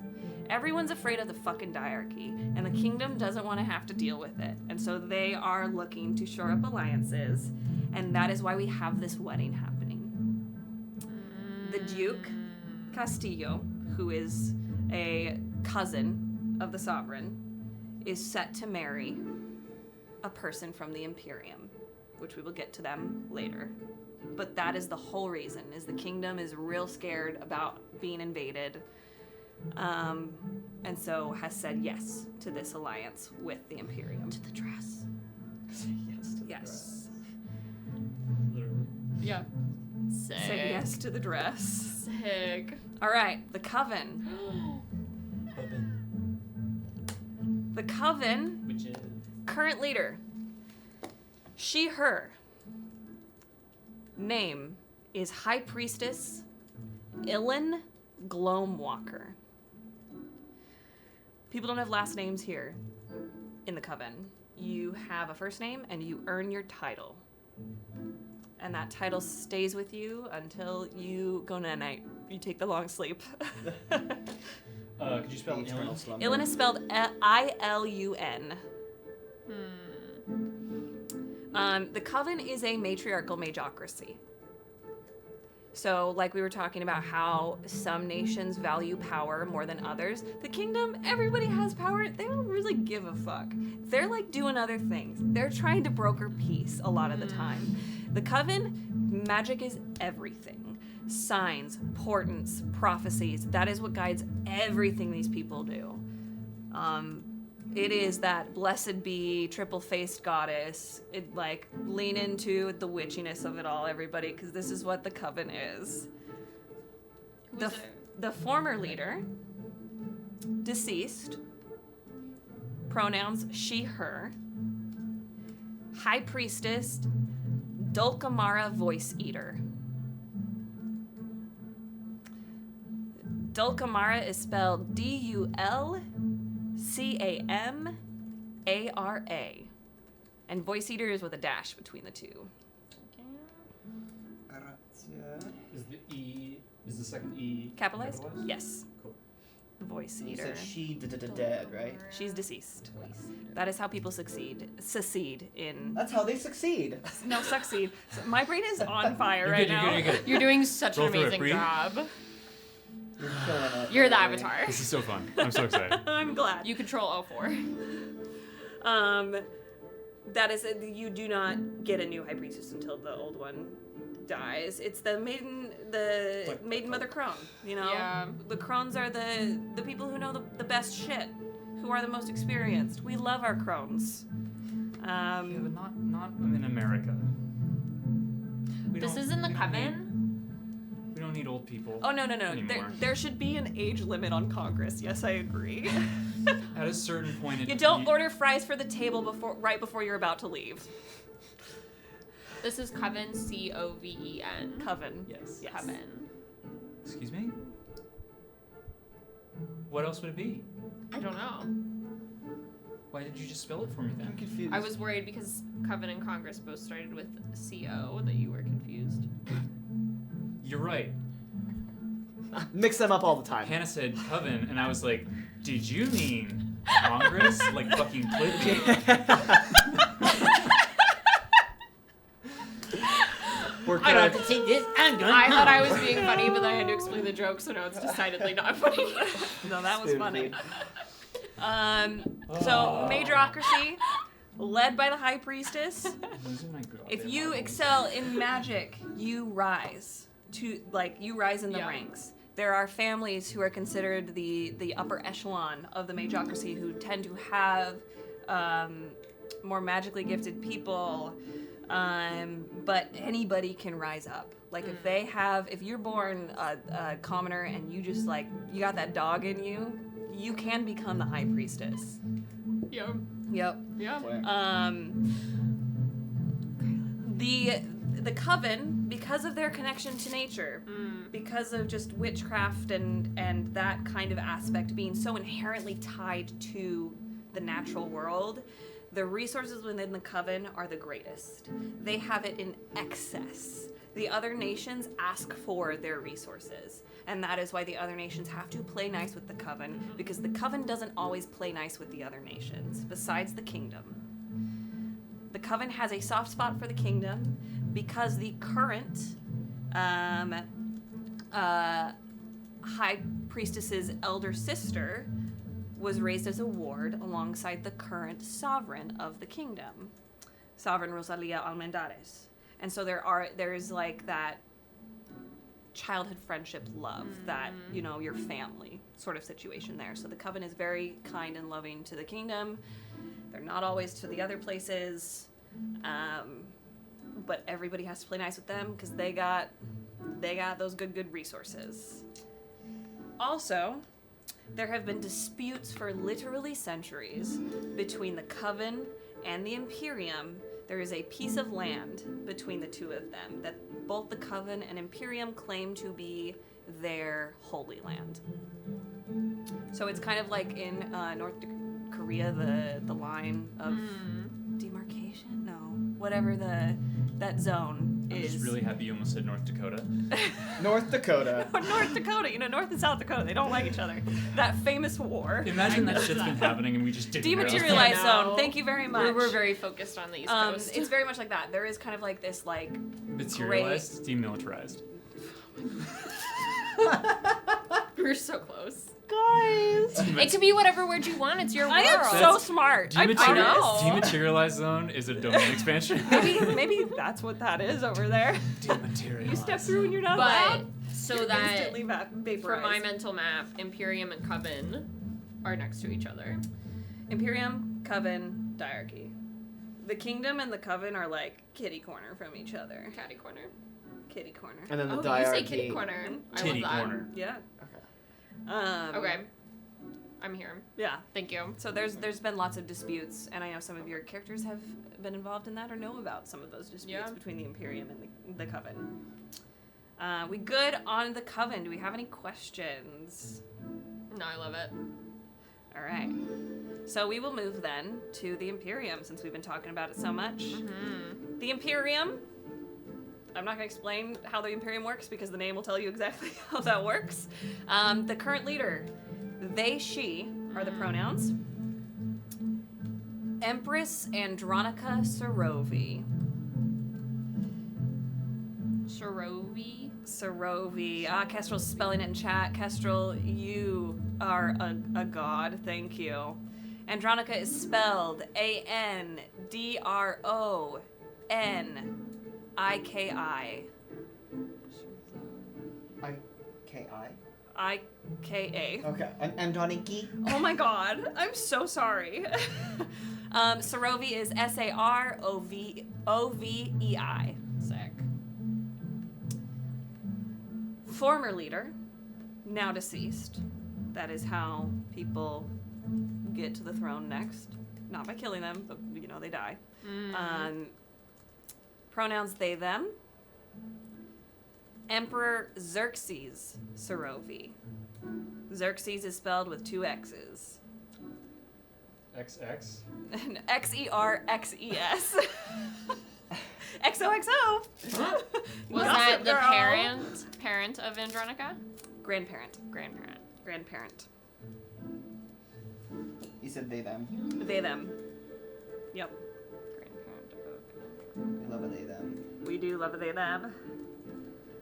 The Imperium is the largest nation on the continent. It is built up of many clans under one rule. Think like the Scottish clans. That's what's going on here. But these clans are extremely culturally diverse because these clans used to not be a part of the Imperium. The Imperium has systematically conquered nations, annexed nations, etc., etc., etc., for thousands of years. And so because of that, you have these clans where it can be, from one to the other, can be just like so incredibly different. Yeah. Different accents, different style of dress, different traditions. But they are all united under one rule, under the Empress. And the Empress believes that they are ordained by the divine to unite the clans under the Imperium and the rest of the continent under her dominion. The Imperium is also known for its highly sophisticated intelligence network. Think KGB spies. Whoa. If you don't think there's a spy around, you're wrong. And your characters would know that. I know, but I, Rachel, am so scared. It's like the sleeper agents in America. Yeah, whoa. The Empire is an empire of extremes. They live up in the highlands, very cold, very harsh. They have long, frigid winters, and the summers can get really, really hot and intense. There's lots of dense forests, high, unforgiving peaks. Yeah, and they have these decadent palaces throughout their cities, just like gorgeous, beautiful gold and blue and extravagant to excess. We talk about the Coven has a lot of excess when it comes to resources. The Imperium leans into that excess. And so you have then kind of this like separation between the high aristocrats and all that they have, and then like the common folk and all that they do not have. And there's a varying degree of that. Some common folk have more than others depending on where you live, depending on what you're doing, but there are definitely like peasants. But these peasants, for the most part, as far as you know, as far as the reputation of most of the people who go to the court, because they're all part of the 1% for the most part, those peasants are just blindly devout. Like, they just believe in the Imperium. That's the information you are fed. Okay. Her. But yeah, highly, like, not religious in, like, a praise Jesus kind of way, but in a, like, in, like, a Targaryen way of, like, we are destined to unite this continent. We're destined for greatness. Yes, it's that kind of devotion and that kind of, like, zeal. Not necessarily, like, go God. Sinov. Not Sinov. You know? Go God. It was just Go so God. funny. Yes. Just to clarify, yes. everyone in the Imperium believes this, not just the Empress, correct? As far as we know. That's the information you've been fed. Okay. So especially if you've never been there. Yeah. Okay. Yeah, and you do not get to go to the Imperium if you are from the Coven. You have to have special papers. The Kingdom, it's a little like case-by-case basis. This alliance is kind of changing that, going to change that. And the diarchy, there used to be a lot friendlier of a relationship 20 years ago. Okay. It has soured greatly since then. So transit between the two nations still happens, but it happens rarely now, and it is kind of frowned upon. Okay. Speaking of 20 years ago, the Imperium forcibly annexed a nation that is no longer in existence. You would have all known this nation to be called the Protectorate. This annexed nation rulers fled the continent. Have not been heard from for 20 years. And the nation was absorbed. That nation used to border between the kingdom and the Imperium. Rulers Used to border the Kingdom and the Imperium? Like, it was like, if we're talking, like, yes. It's a little fluid because, like, it's not like pie chunks, but yes. Yeah. We'll do a drawing. Yeah, the court is in the center of the continent. Right. Okay. I'm trying to see if there's anything else I need to tell you about. Again, the Imperium and the Coven fight over that piece of Holy Land. Someone had a question about the Coven that was very good. Yeah. If a masked person is magically strong enough, would they be able to be in charge of the Coven, or is it only high priestesses? It's just high priestesses. Okay. But that doesn't mean people aren't trying. Like I said, there are cults. There are Which we will learn about on Wednesday. Yep.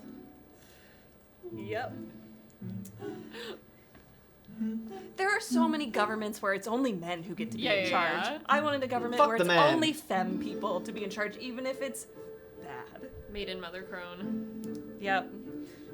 Yeah. Let me be bad. The real lesson is exclusion is wrong. Exclusion is wrong, but the pendulum can swing the other way for a hot second. Oh, it doth Yes. swing. I'm not saying that. It doth swing. If the Supreme Court was all men once, it should be all women at least for a hot second. Please.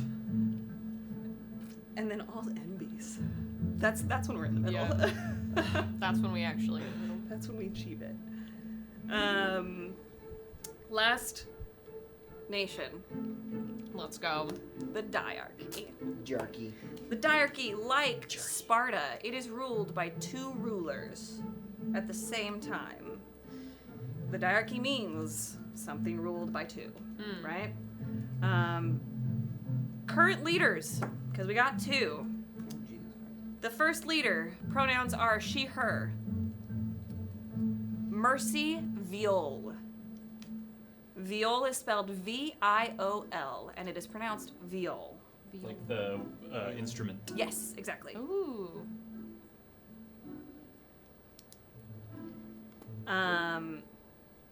Second ruler. They, she are their pronouns. Name is Temperance Viol. They are sisters, siblings. Names. They're probably great. They also go by the Vile Queens. Ooh. Vile is spelled the same way their last name is, but it is pronounced Vile. They go by that? They go by that. People Wow. call them that. Here in the diarchy, if you're not hard, you out. You're not gonna survive. This is a harsh place to live. Can't cook. Get out of the kitchen. Yep. Why'd you say it like And so I know. being called... Roll through it. Roll through it. I said it for a reason. I Roll said through it it. for this reaction. Roll through it. I can't. Are you not hard? Hannah, how does it feel knowing you're gonna have to edit so many clips of yourself? You gonna be hard? I'm so worried. Are you getting hard for me? You gonna be hard, bro? It's time for me to shit on myself. But it is like if you can't make it here, you should just move. Like New York City. Yeah. Yes. It's not for everyone. Yep. So those are the current leaders. Okay. Former leaders. Your characters would all know this. This is about 20 years ago. That these rulers ruled. First Sure. current leader, they're both deceased. Pronouns are he, him. Oh, yep. Avon Vale. Spelled A-V-E-N. Last name Vale. V-A-L-E.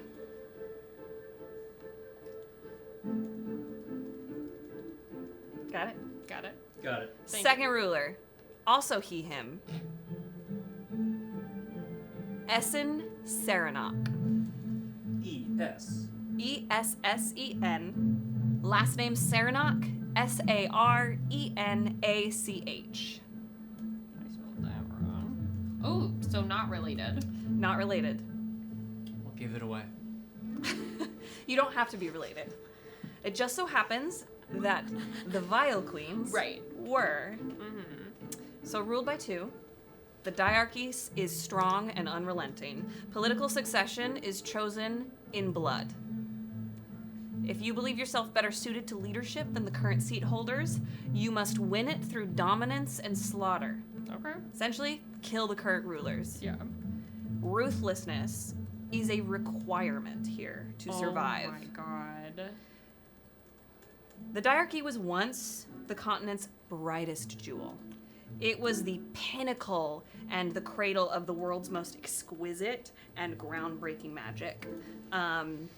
The spell work of it. I don't know if y'all are soccer fans, but you know how Brazil has like the beautiful game that is soccer? Like people, the stereotype of like Brazilian soccer players are just like prettier when they play. Like their skill and their finesse when they play soccer is just known to be just more refined, more gorgeous. That is the diarchy. The diarchy's use of magic was like the renaissance of magic. It was incredible. However, the nation now lives in the shadow of that because let's say it. So there's a sickness. This is what we talk about. Everybody has magic except for the people who's had their magic stolen. There's a sickness known as the etherphage that sweeps through the nation, think Moses and the plagues, and robs denizens of their magic. Nobody understands why this happens. It happens to people with diarchal blood, like lineage. It also happens if you're just in the diarchy. Hence why the diarchy is looking to expand their borders so they can have a place where at least maybe some of that won't happen. The diarchy, however, blames the coven and the high priestesses. Ooh. That is they've always believed that this sickness is somehow a result of the coven's actions. The landscape here is rugged, mountainous. Think like Greece, you know, like you have beautiful water out there. These like inlet shores with lovely beaches and then rugged mountains that just kind of like shoot up. It is also a place where most of the time it just feels like the color and life has kind of been drained out of it because so much has been taken from them. There is a great wall that has been built between the diarchy and the coven. Great stone wall. No one knows who built it. Both the diarchy and the coven both claim responsibility for the wall, that they built it. Very Trumpian of them. Yep. I'm like hearing from Hadestown the Build the Wall song. Why do we build a wall, Yeah, my children? thank you. I'm sorry, you said the diarchy and So who good. both claims the Coven. wall? The coven. Okay. Yep. If you're in town, see Hadestown. It's pretty good. Yeah. It's pretty fucking good. It's expensive. Such a good Broadway's so description, expensive. Han. Too expensive. The only other thing I'll say about the diarchy right now is you How would long all, has the wall been there? since anyone can remember. Oh. Great. They don't know when it came up. They do know that once upon a time, the diarchy and the coven were one nation. Mm-hmm. They're not. Haven't been for thousands of years. Yeah. But nobody knows when exactly that wall went up. Memories are short for these seemingly human men. Seemingly Seemingly human men. Seemingly human. The sisters, the sister queens, the vile queens, Sister Queens. you would all know this, Okay. fought their way to the throne at just 13 and 15 years of age. They've been reigning for about 2 decades now, 20-ish years ago. No one knows still how they did it. It is a secret. Wow.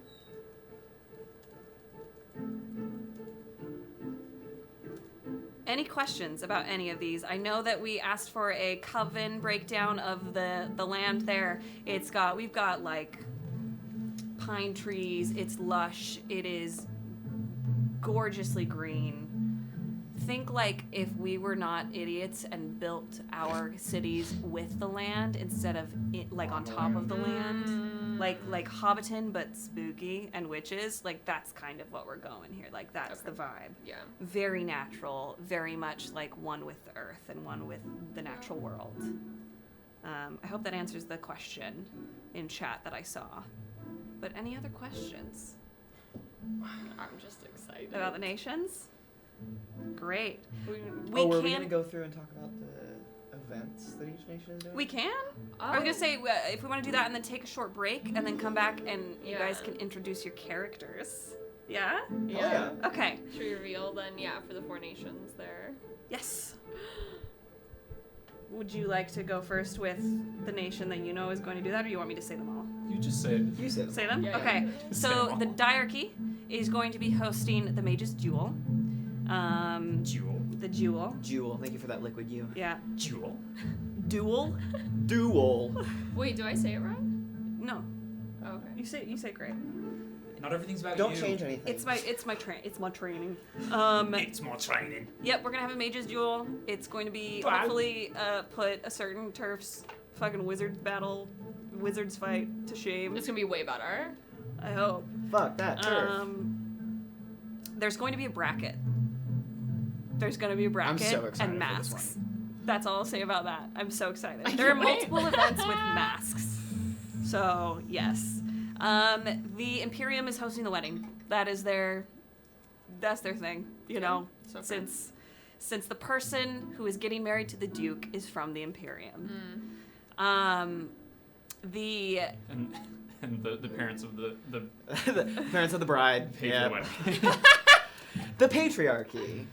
well, Take their money. it's more of the Imperium needs to control everything. Ooh. The patriarchy. Yeah, well, except for there's no masked people in charge over in the Imperium. That's true. The Coven is hosting the carnival. So think fortune tellers, think Whimsy. little games that will reveal some world lore, think magic mirrors that will challenge our players to come up with moral answers where we'll learn where their mindsets are. Maybe there'll be a tunnel of love. I don't know. A tunnel of love? I don't know. Oh my gosh, that'd be crazy. The person who's from the coven can help me plan that. And if you go through the tunnel of love and you don't love each other, you die? What? Yeah. I don't know, the coven's making it. And they're in the business of murdering people? Are they not? They're not in the business of saving people. I don't think any of these nations, except for maybe the kingdom, is. Quick, write this down. That's not true. The Imperium thinks they are. And then the diarchy, coven, Imperium, the kingdom. Let me look up my notes. I can't remember. The kingdom's hosting something, guys, and my brain just went bye-bye. Is there a joust? The welcome drinks. The engagement party. That was the other thing. Oh, okay. There is an engagement party happening as well between the coven and the kingdom. Coven saw the Imperium coming in to create an alliance. Kingdom said, no, we also want an alliance. And so the son of the Duke is engaged to be married to the child of the High Priestess of the Coven, which we will meet them later.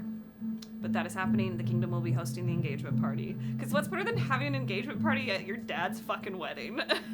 I can't think of anything. Yeah. This is perfect. Messy. Messy. And the diarchy is over here just like... Yes. No, But, let's get married. Brooding. that is, those are the mechanics. Yeah. Those are the nations. We're going to take a short little break, do the intermission show, and come back and introduce your characters, do the rumors and scandals phase, go over our RPG consent list so that we all understand, so that you all understand where we all are with the cannibalism of it all. Yeah. But, and like, because this is a romance game, we gotta, like, talk through it and make sure everybody's safe. Absolutely. I say cannibalism. Cannibalism was not on our, like, bad things for Dark Age at No, it all. wasn't. Like, we were all fine with it. Yeah. We just forgot. It was icky. Yeah, but, you know. Some of us are Sometimes you need squeamish. a people snack.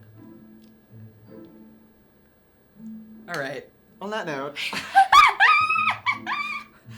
Let's go to we'll see you intermission. after the break. I love some old grape juice. How about you? Bruce. Divine. Divine. Sublime. Welcome back, everyone. I hope you had a nice little intermission. I know we all did. Yep. Taking turns. Peeing. I had some Oreos. Great. I too consumed Oreos. Let's jump right back into it with our character intros. Oh my god. So Cannonball for this this bitch. game, we are not just playing one character. I've had everyone create a main player character, a main PC, essentially, and then on top of that, everyone must create 2 connections that are important to that player character, that have some kind of influence, whether that be negative or positive, over that character's life. You then created those characters and then gave them to each other to play. And you all got to choose, and we'll go over who chose what and who's playing what. But essentially what that does is that gives way more options for scene work, way more options for scene pairings, right? If I'm playing Kyle's connection, which is his sister, and we have a conversation as his player character, and then Miles as a player character is then able to like talk to the 3 of us, and then we can switch, and Miles is playing the uncle of Rachel's character, and Kyle is playing the ex-lover of Rachel's character, and the 3 of you can all have conversations and it not just be your main characters. And it's also, I just love it because then you are immediately invested in your other players' stories. You want to help or hinder these characters by playing these connections. And I think it is a brilliant mechanic. This is from Good Society. So we will start initially introducing our main characters, our player characters. We'll go around the horn, introduce their name, pronouns, what nation they're from, and then anything else you want to share. I ask that you don't describe them because we gotta save some of it. But you can talk about like your known reputation if you want to. Any like little lore souls you want to give us Lord and our mercy. friends in chat. I love that. Yeah, who would like to go first? I'll start. I'll kick it Do off. it. We can go around in a Yeah, circle and end with. All right, my lavender queen. I'm so excited. I'm so nervous. My player character is Dulcamara, the Flower of Death. As you know, in the Coven, it is titles. So people outside of the Coven would know her as the Flower of Death. That would be the proper way to address her. Her pronouns are she, her. Her close friends and family will call her Amara. She's born and raised in the Coven. Her specialty is fire magic. That's what she's known for. And her title is quite appropriate. And I think people outside the Coven are very lucky that she's so beautiful, because the last thing you ever see might as well be something beautiful. Amazing. Lovely. Amazing. Lovely. I love it. Beautiful. Anything else? That's all I would like to share at this time. At this given time. Short and simple and Dulcamara, the Flower of Sounds Death. The Flower of Lovely. Okay, I'll go. My character's name is Rafa Lorenzae. Pronouns are she, her as well. She is originally from the Imperium, born and raised there, but she now resides in the Diarchy. Kind of a fun thing about her that I'll share is her really cool magic ability is that she can mend things. And I'll leave it at that. I forgot my familiar. Okay. Reverse. I'm so sorry. Dulcamara is never seen without her familiar Thorn. That is a calico tressum. Oh, the Now calico of continue it on. all. I'm so sorry. Sorry. Thorn spelled with an E or no? No-y. So no head? So no head. My character's name is Lücan Serenel. Where's that umlaut? The umlaut is Tell over us. the first U. So it started as a joke. I was naming this character, and then I don't remember where it was on the Discord, but The shipment. somebody was saying I ship Kyle and umlauts, and I just thought that was funny. Yeah. And then I think I said I'll do that with my next character. I'll make sure that they have an umlaut. And then literally I was naming a character, and I'm like, oh. Yep. A little spice. So I zestiness. had to double down. We were making fun of you for it on Birds and Crafts as well. I'm sorry. Pronouns he, him. He is from the Imperium. He's not a noble. He does not have station based off of birth. He is known as the Imperium's not secret weapon, because it's not a secret. It's not a secret. Oh. It ace in the hole. He's the finisher, the cleaner, the when it comes to nuclear weapon. When it comes to battlefields, Naruto and Sasuke. he is sent to end fights. He's like Shibuya incident. Who? Let me show you how to really do it. Yeah. He is known as the Golden Flame. Ooh. Got a lot of fire stuff in Yeah, this. we do. It's just happened, and I love it. The Golden Flame. That goes hard. That's your nickname. It's not a nick. I mean, It's the title. when it comes to it's closer. I mean, I don't know if we're gonna get into this. You can reveal as much as you want to reveal. The quasi religious aspects of the Imperium, how they have that him being known as the Golden Flame kind of falls under that umbrella. Kind of blessed. Sure. Hashtag blessed. Hashtag blessed. Stay blessed. It's like so in excited. Dark Shades of Magic when the people are like, oh, Aven, you're blessed. Yes. Yeah. Yes. Yes. Like that kind of thing. Yes. Love it. Very religious. Do people are like, oh my god, the Golden Flame, fall to their knees, Yeah. Viewed Love it. as essentially a confirmation of oh yeah, the Imperium is good and correct, because clearly they've been We've given been this. blessed. Yeah. I love it. Goddamn. We've got Jesus in our nation. Yeah. I have got an anime If on their Jesus side. was a war criminal. They have got an anime on their side, so Yeah. they're fine. They do. Amazing, beautiful. My turn? Yes. Okay, I also get to play a player character too, not just NPCs. My player character's name is Casca Sarovei. Pronouns are she, they.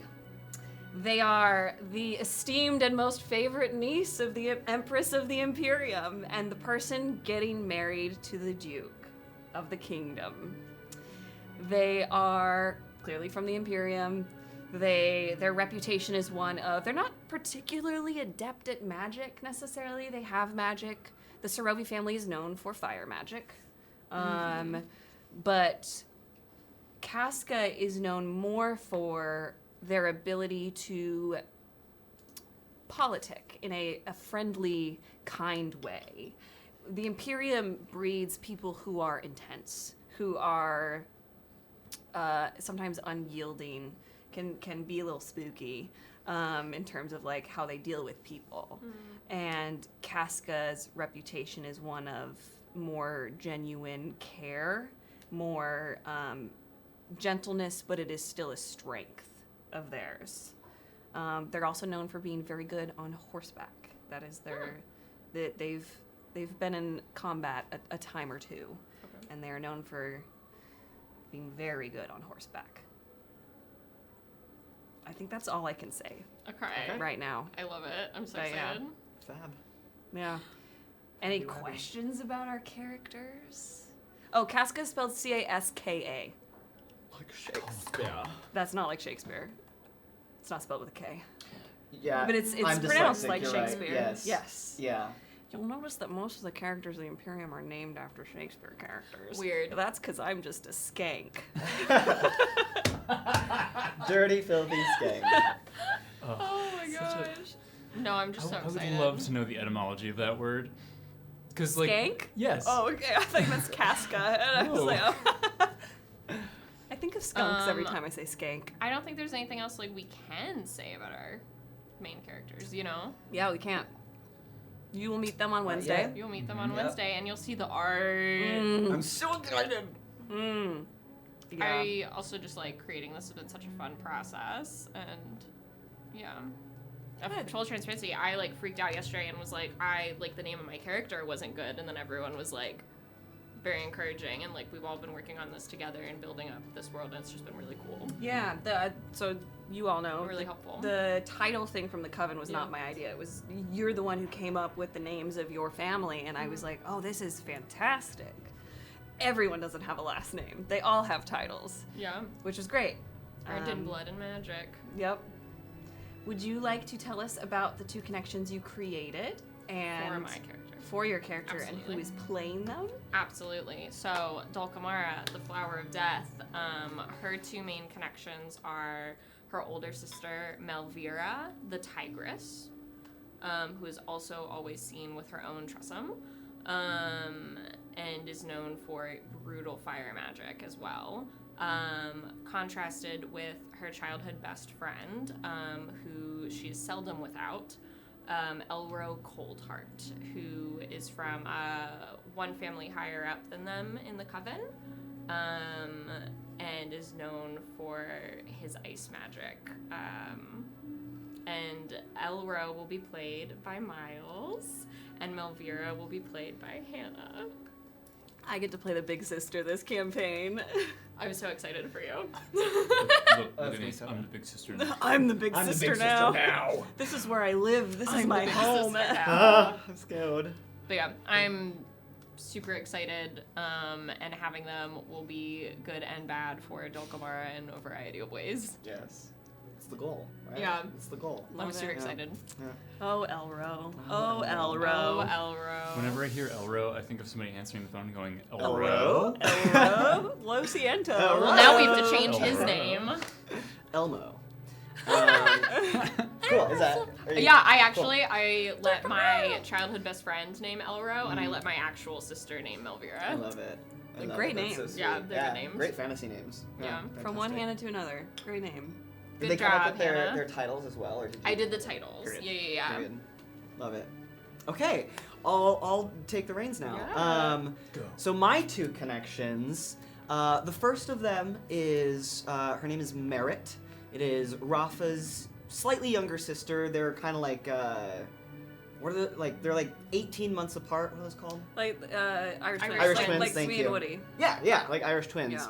So they are very close. They are best friends, soulmates. Their lives are each other's, essentially. They are half-sisters. They share the same father. And Merritt is known for her ability to manipulate the winds. Her last name is also Lorenzae. Do you want to say the title of that kind of magic user? That, like, if someone was like, oh, they're a wind... A wind weaver. Yeah, there you go. Cool. Yeah, I don't know. I just think it's cool.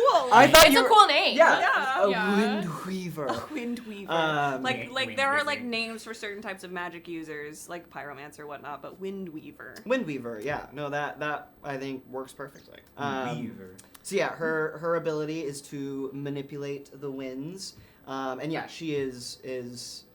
I mean, Rafa and Merritt, Mare for short, are intertwined. Their souls are meshed together for the rest of their existence. And the other connection is Rafa's uncle. It is Rafa and Merritt's only living relative at this point in time. It is their uncle Cyrus. He was born and raised in the diarchy, whereas both Merritt and Rafa are from the Imperium and now live in the diarchy. And Cyrus is known as, his role in the diarchy is titled the Ninth Hollow. And it basically is like the queen's hand, the hand to the queen's. And is the like captain of the guard. And the captain of the guard is like, a captain of the guard, but also an advisor to the queens. It's like if Tywin Lannister and Barristan Selmy were like one person. Yeah, that's a great way Not to... in terms of his temperament, but like jobs. The roles. Yes. Yes, that's a great way to equate it. Yes. And he is magicless. Cyrus has no magic. It was taken from him. But Merritt is being played by Kyle. So excited to be Kyle's sister. And Cyrus is being played by Rachel. I'm scared. I'm terrified. You should be. This is a horrible choice on your part. When we much all sure met about it. before this to like decide who was playing whom, so we could like hash it out if anybody wanted to like fight over a character. The first person who spoke up was like Rachel was like, "I'm playing Cyrus," and then she said something, and Kyle stood up and moved away from Rachel. I was And I won't say what physically she scared. said. How many years have we known each other? 8? First time that's happened. Almost 8. Hey, there's once for everything. Yeah. Gotta keep it fresh still. Yeah. You know? Excellent. Yeah. So Yeah. Merritt, answer. I don't know. Merritt, Cyrus. Cyrus. Yep. I'm so excited. fantastic. I can't wait. Fantastic. You talked about overall vibe and stuff as well. General vibe. Yeah, I guess like general vibe. The reason I'm so scared about Rachel playing Cyrus is because Hannah explained the diarchy very well. Of like, you have to be ruthless and you have to be kind of cold and willing to do whatever it takes to survive in this nation. And if the diarchy is harsh and ruthless, Cyrus is even more harsh and ruthless. I'll leave it at that. He's got that dog in him. But no matter. Not the good dog, though. Bad dog. Bad dog. Yes. Great. On to you. On to me. So, Lücan's connections are. We'll start with his older companion is a seasoned, now retired general in the Imperial Army. Whose name is Montgomery. And the last name Urso, like a bear. Like a bear. You know, like a bear. Bell. Like a bear. He's got like he's got this like nice big mustache, very much like Hercule Poirot. Yeah. Vibes. You really do be looking like that. Mhm. I love it. Yeah, and like is kind of the like he's still very important to the Imperial like planning and things. Is like involved, but doesn't really have like stake in what's going on. Like is very much kind of just like there to chill, and is guiding Lücan through his role, being kind of like semi-similar in position. And the second connection is Mio. Last name, I believe, is Sarovei. Sarovei, Mhm. a cousin of Casca and the Empress. Mio is a Ward. Mio is a ward. Mio is essentially a like squire. In the Imperium, the like for these high up folks, they still need to have time spent in the army. Essentially, like they need that training. So even though Mio technically outranks Lücan by like untold amounts, he's in charge of her and her training. And pronouns are she, her. Pronouns are she, her. Okay. Yeah. Pronouns are best kid ever. Montgomery shall be played by Miles. Monty. Monty. My boy. Monty. My boy. I'm so excited and to see how you Rachel, play Monty. Rachel will be playing Mio. And she has promised to ruin my life. I'm so excited to learn from Lücan, but if you tell me to do something I don't want to do, I will start screaming. Rachel's just in We'll this throw a game to tantrum. ruin both of your characters' lives. I love it. I play the roles I'm given. Yeah, it's Fucking funny. Lücan. It's kind of pronounced like Lupin, but with a little bit of an ah, and then a little bit with the C instead of the P. You know what I'm saying? Lücan. Lücan. I'm Lücan for you. Like that? Lücan? I'm done. Idea. Excellent. Yes. Excellent work. What I'm connections so are you? excited. Yes. My connections. My connections.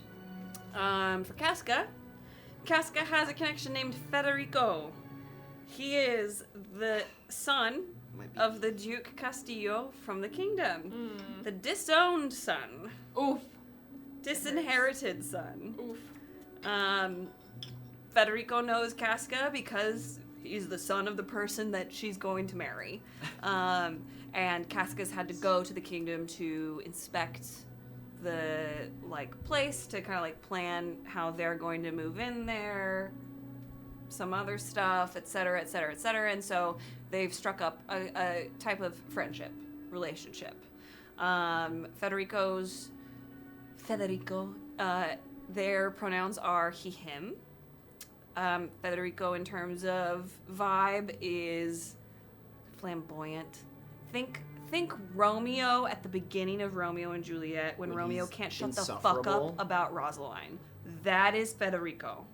He is engaged to be married to the child of the High Priestess of the Coven, Arcadia, which is my other connection. Arcadia the Pale Flame, pronouns she, her. Arcadia knows Casca. They had a romantic fling once upon a time. They are now kind of frenemies. But because they are essentially successors, even though the matriarchal majocracy isn't necessarily like a lineage-based succession, when you are the child of the current high priestess, there is some pressure on there to maybe sure. become the next one. And so it's like a frenemies situation. They've grown up together. Argia's a baddie. She's Great descriptor. I mean, She's yeah, baddie. like I'll Baddie. describe her later. She's a baddie. In terms of vibe, she's kind of anxious, a little intense, as one would be the eldest child growing up under such intense pressure.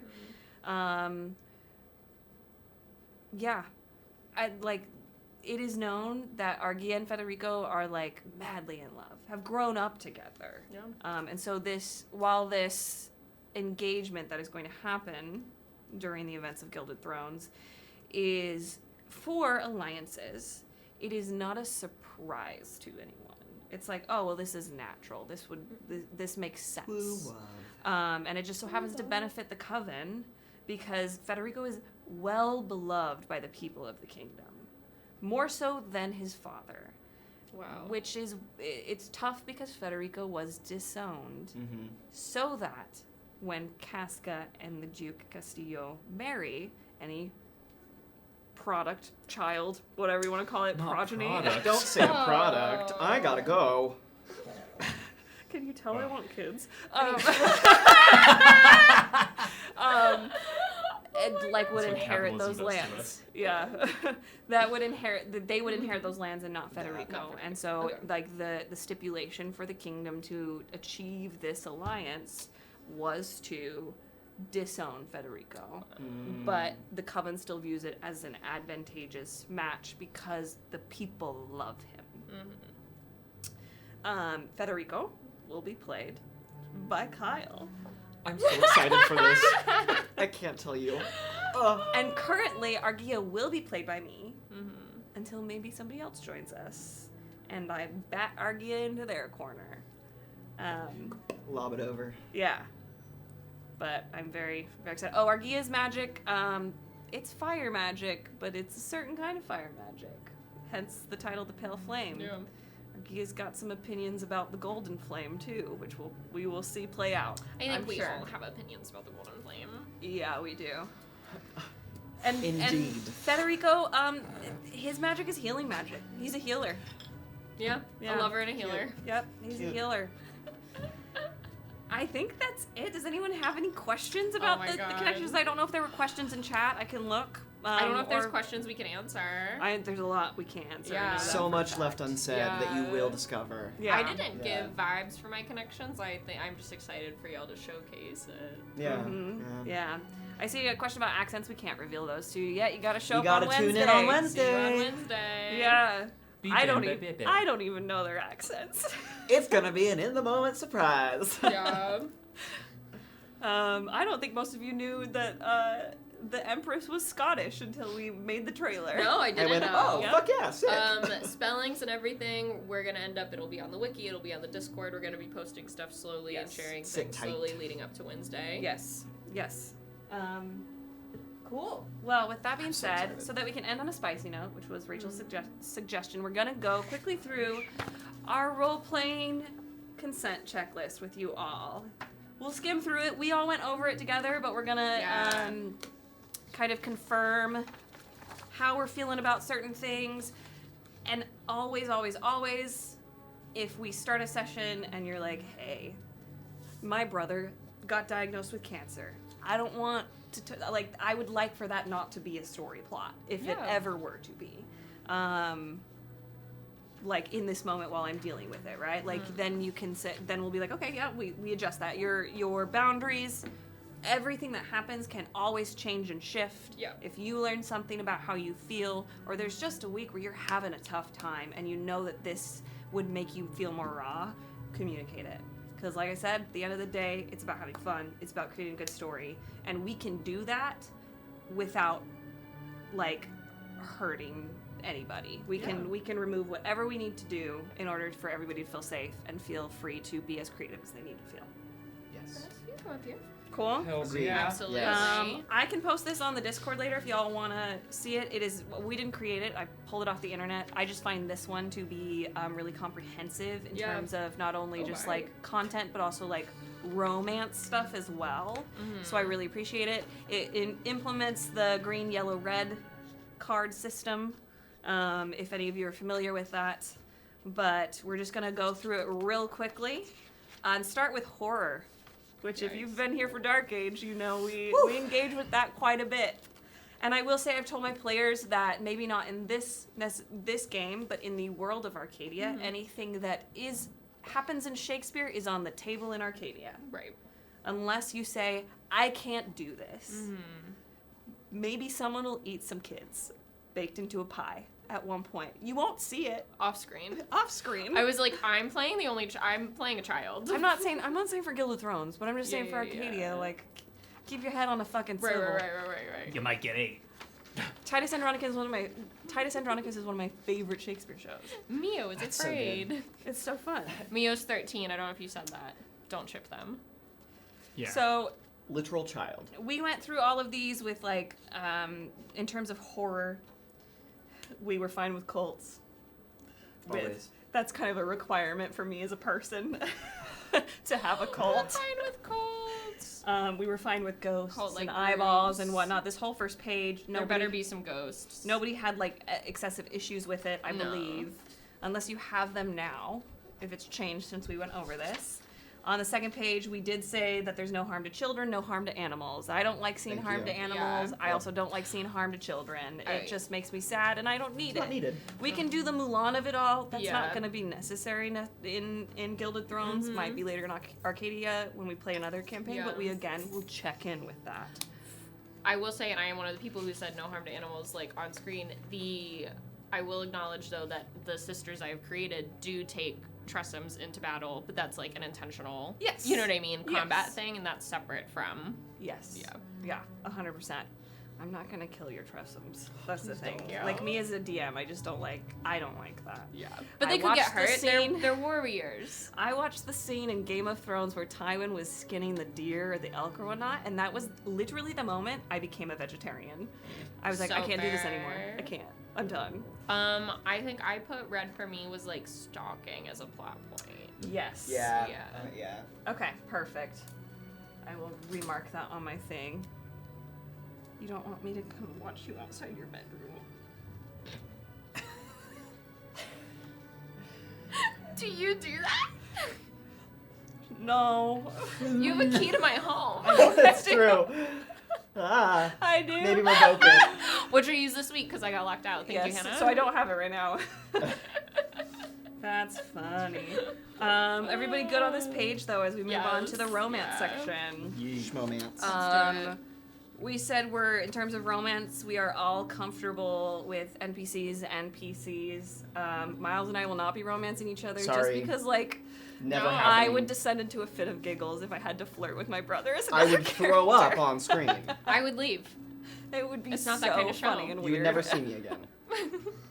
I'd be uncomfortable. Probably wouldn't have said anything. But I'm Yeah. glad that we're You're just getting like done now. revert back into yourself. There's just, I'm not Will and John. I just look into the eyes of my brother and I just see my brother. It's, Like, you're a lamp. yeah. Yeah. That's You are just, a that's something for me. We will, of course, fade to black. Kyle explained it really well when we met about this, of like, it's, in terms of like spicy scenes, we're Baldur's Gate if it faded to black sooner. Like a little sooner. Yes, a little sooner. We still want to see Yeah. those moments of decision. We still want to, you know, Yeah. like role play, a little bit of the foreplay if you feel comfortable and you want to. But you all have the opportunity to fade it to black. It's not just on me. It's Okay. whenever you find that narrative beat. Or we've had moments, this was not a sexual moment, but I remember in Ballad of the Nightmare Crew, Woody was going to end the session, and I remember you said, no, I need another scene with Lilith. And we did that. And so if, like, I go to fade it to black too soon, and you're like, wait, I would like to do this one last beat. Yeah. Communicate that. Yeah. We're all telling the story together. Yeah. Everybody Word. feel good Wait, about I'm this. not done. No, I know. I think Yeah, everyone I right, think is on the that's same page. I like Okay. the seeing the decision, and then it's like when you're watching a show and it's like, oh, we're going, and then the door closes. Yes. And Yeah. then you as the viewer get to be like, That's what the What fan happened? fiction is for. Yes. Yeah. Yes, Write we it. will- Whole section. We will not be on the Yes. other page. It talks about sex. We were just covering that. We will not be explaining explicit sex No. because we don't get paid enough for that. not And for that's free. what the free. there are some beautiful fan fiction writers out there who write smut. Write that smut, please.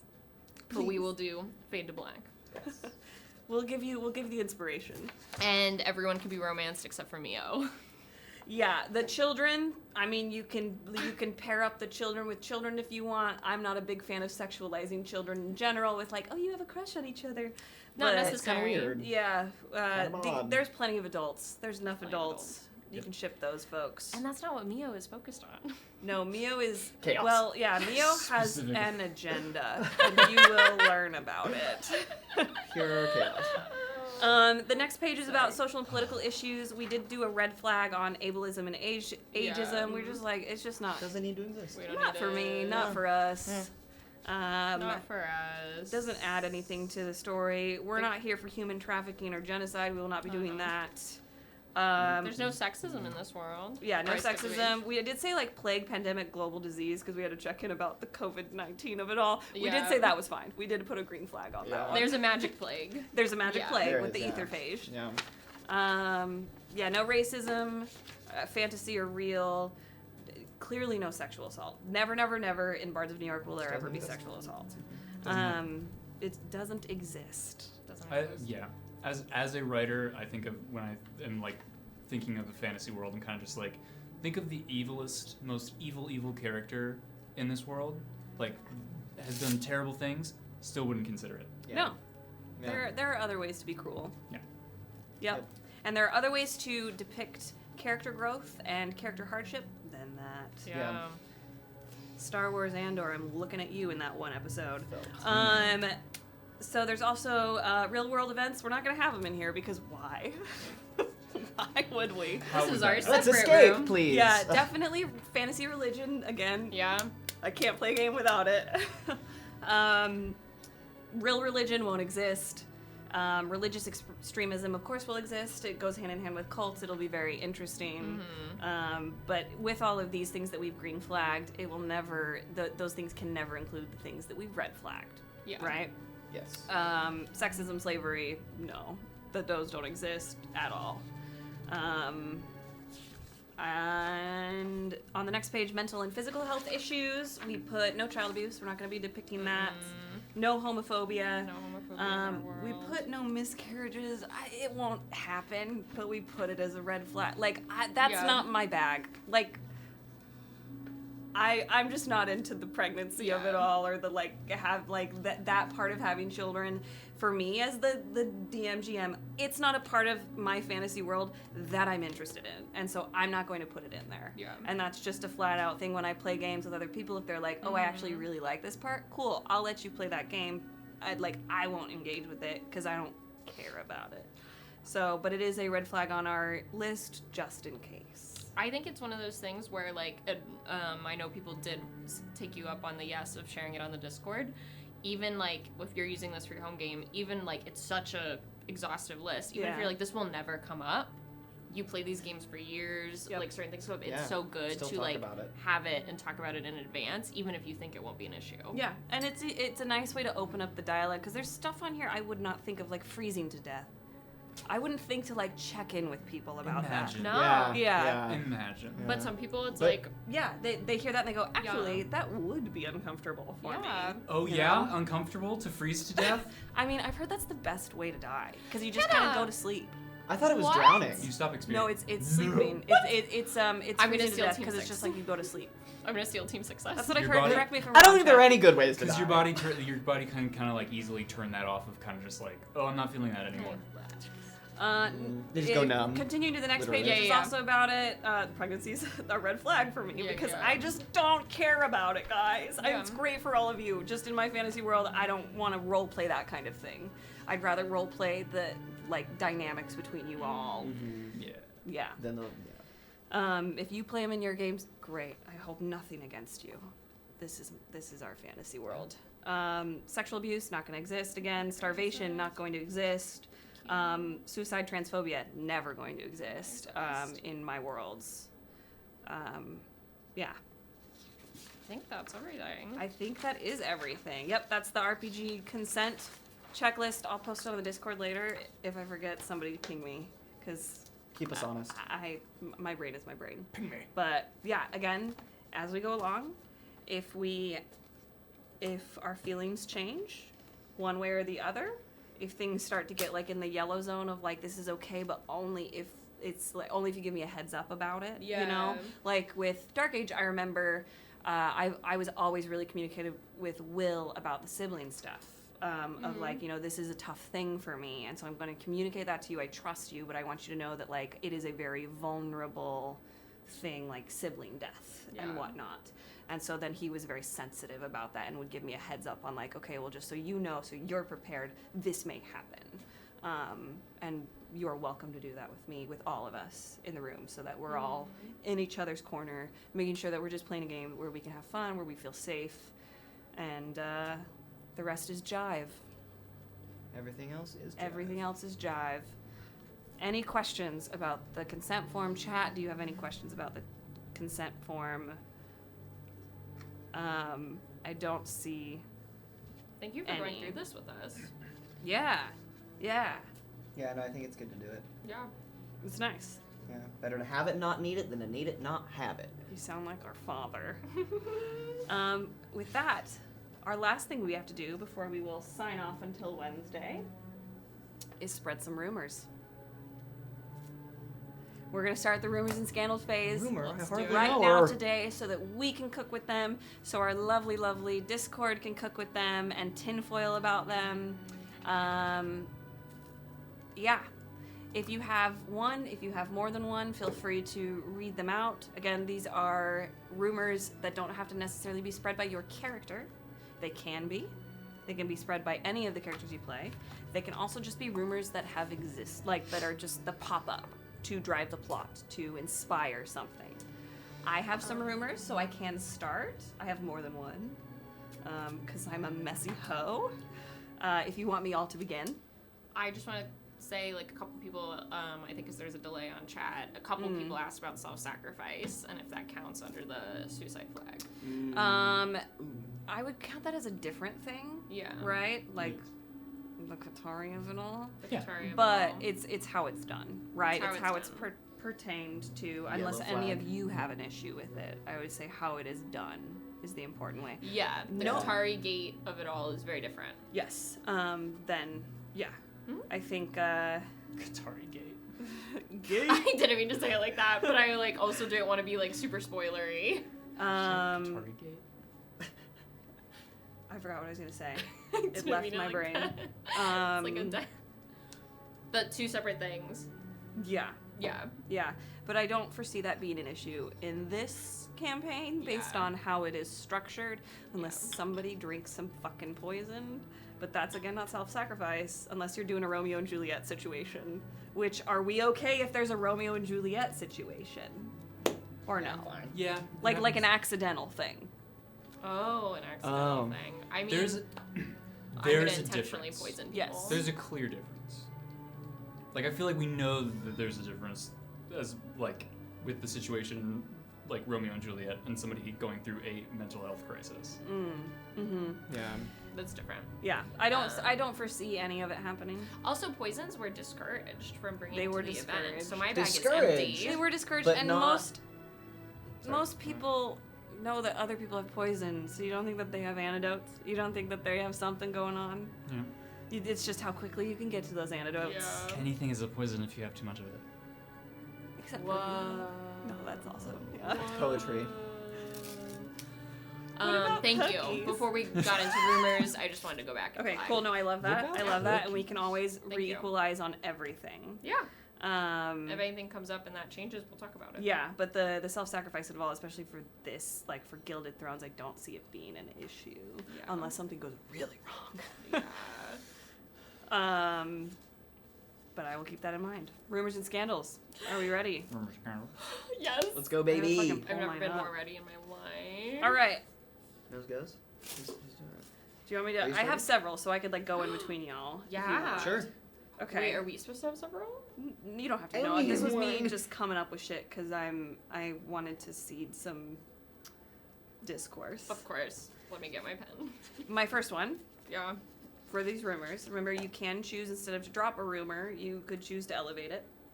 My first rumor is the Vile Queens are looking for potential consorts during these wedding events. That is the word amongst the bourgeoisie, the nobles.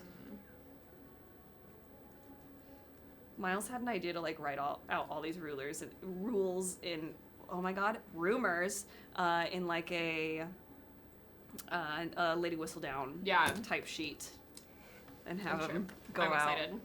And that's how everybody in the court gets this information. It's the closest thing I could think of as like I got a text. Got a tag. Got a text. Kind of like that. Who would like to go with their rumor? Fuck it, I'll go. You do it. You go first. Okay, my rumor that I'm starting is Casca, the favorite niece of the Empress. She who is betrothed to the Duke is having an affair with someone at the court. Say that all again so I can write it down. Oh my god. Casca, the favorite niece of the Empress, and she who is betrothed to the Duke, is having an affair with someone at the court. She's spreading her wealth, if you know what I mean. Oh my god. Miles. That doesn't have to mean sexually. I mean, the way you said it, though. Yeah. That's the way you interpreted it. No, it's the way you said it. It's the way You you put the said it. stank on spreading? Yeah, you did. You did. Oh my Mom, gosh. come pick me up.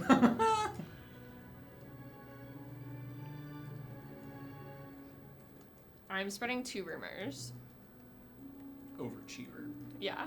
I do one after you do your next one, Hannah, and then Okay. another one post Kyle's, if that works. Okay. My next rumor that I have. The Duke's son Federico was disowned not because of the whole engagement between Casca and the Duke, but because of a scandalous liaison with another noble. Can you say that one more time? The Duke's son Federico was disowned not because of the engagement or the wedding between the Duke and Casca, but because of a scandalous liaison with another noble.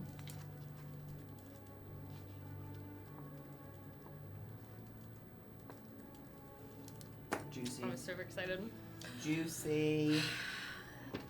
My rumor, and I'll clarify, is being spread by Dulcamara, the Flower of Death herself. I love it. And when you say this, then I want to know how you're spreading it. Yeah, she is writing it other people's handwriting, like from the coven, and like mailing out letters in advance of the court. Messy. Oh my god, I love it. Okay. She She like writes with her left hand instead of her right. Yeah, well, I think she has like what is it, like the stats, like she's high with like nimble in certain things, and I think she can mimic people's handwriting pretty well. Damn, I love it. So what she's doing in advance leading up to court is spreading this rumor about herself. Okay. Dulcamara, the Flower of Death, is looking for a companion who at the very least will ease her boredom and at the very best be an equal match for her. Potential suitors looking to impress a daughter of the Coven's third most powerful family would do well to put their best foot forward and keep their wits about them before engaging with death. I love it. Thank you. And that's like spread, she's sending it to people in each nation Okay. from different people in the Coven. Okay. I kind of want you to like write those letters and just like so we have them. Yeah. Like, I will. messages, I wrote like, it on here with some of my other notes for today. I can write it as a separate thing. The like fake letters. And that's my first rumor for this one. That's amazing. Well done. Thank you. Well done. Okay. My next rumor. Soledad de la Sombra, an orphan who has been recently taken in as a ward by the kingdom's sovereign, is looking for a new caretaker/governess. You would all know Soledad, or Sole, is a child. Like Mio's age. Oh, wow. Okay. Hasn't been seen? was it? They are an orphan who has been recently taken in as a ward by the kingdom's sovereign, and they are looking for a new caretaker/governess. Can you spell their name? Soledad is Soledad. Thank you. De la, both not capitalized, and then Sombra is capital Sombra. Thank you. Somebody in chat said, I'm going to get so much secondhand embarrassment from this campaign, I can already tell. Yes. Funny. The rumor I would like to spread is that the Duke from the kingdom is allergic to melons. I love it. I love it. That's gold. Yes. The Duke is allergic to melons. I love it. You really chefed with that one. Thank you. Yeah, that's cool. That's beautiful. That's so funny. That's perfect. This is the kind. See, it's Game of Thrones, Yeah. Bridgerton, Shrek 2. Like, that is the aesthetic of this game. Oh, That's so Like, let's luxuriate in the goofiness of it all because eventually it's just gonna turn into Game of Thrones. So enjoy Yeah. the camp. Cantaloupes in Enjoy the particular, camp. yes. Yeah. Cantaloupes. It's a Always melon. on that cantaloupe agenda. Oh my god. My final rumor for y'all. The records from the annexation of the Protectorate are still sealed. Montgomery Urso must have done something terribly clever or terribly unspeakable.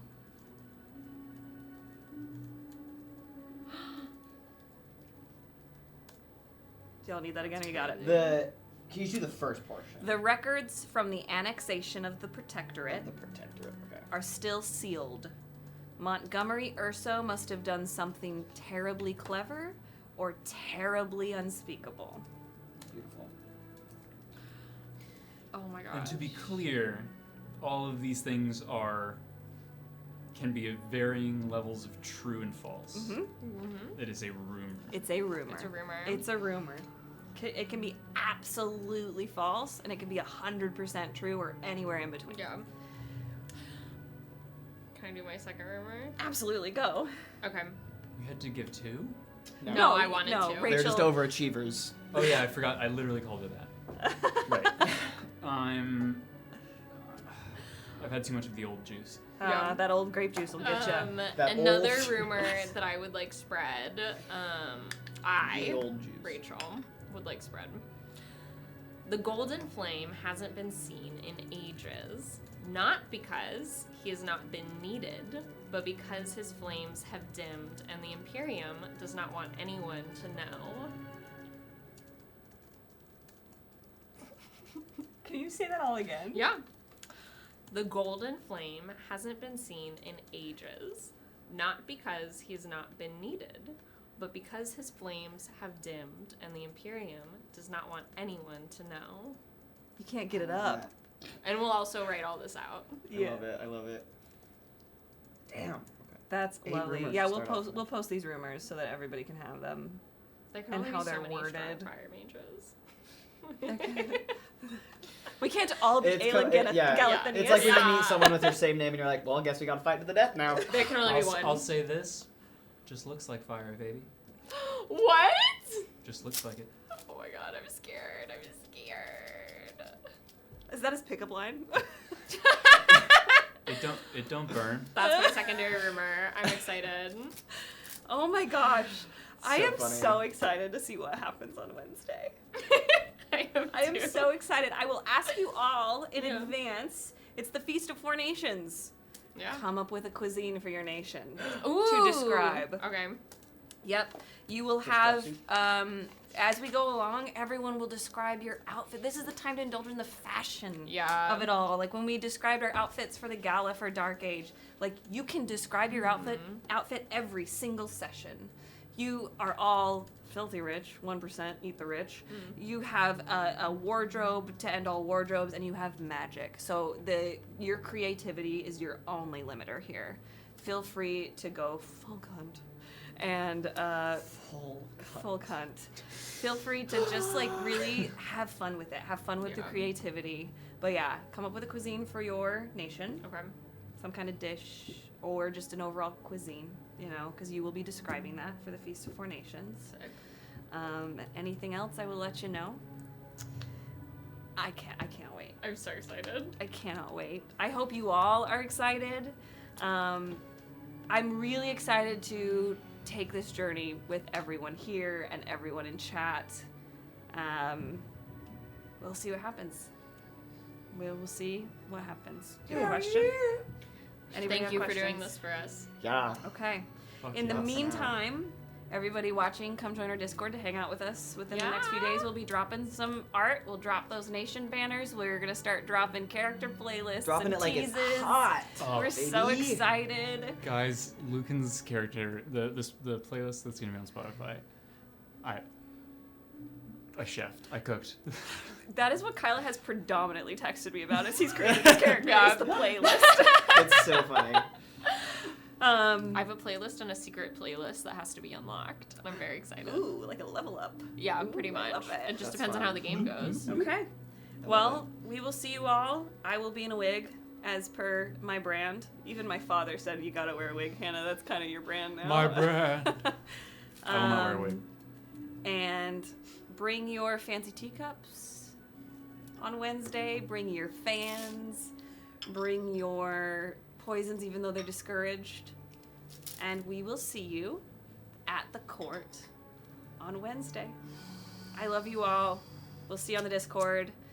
Yeah, Fuck I yes. have nothing I else to can't say. Oh, let's fucking go. Spread some love. I Love love you you. all. We'll go raid somebody and spread that Yes. good bony love. Tell your friends and your enemies to join us Wednesday. Yeah, definitely your enemies. See you soon. Okay. Bye-bye. Goodbye now.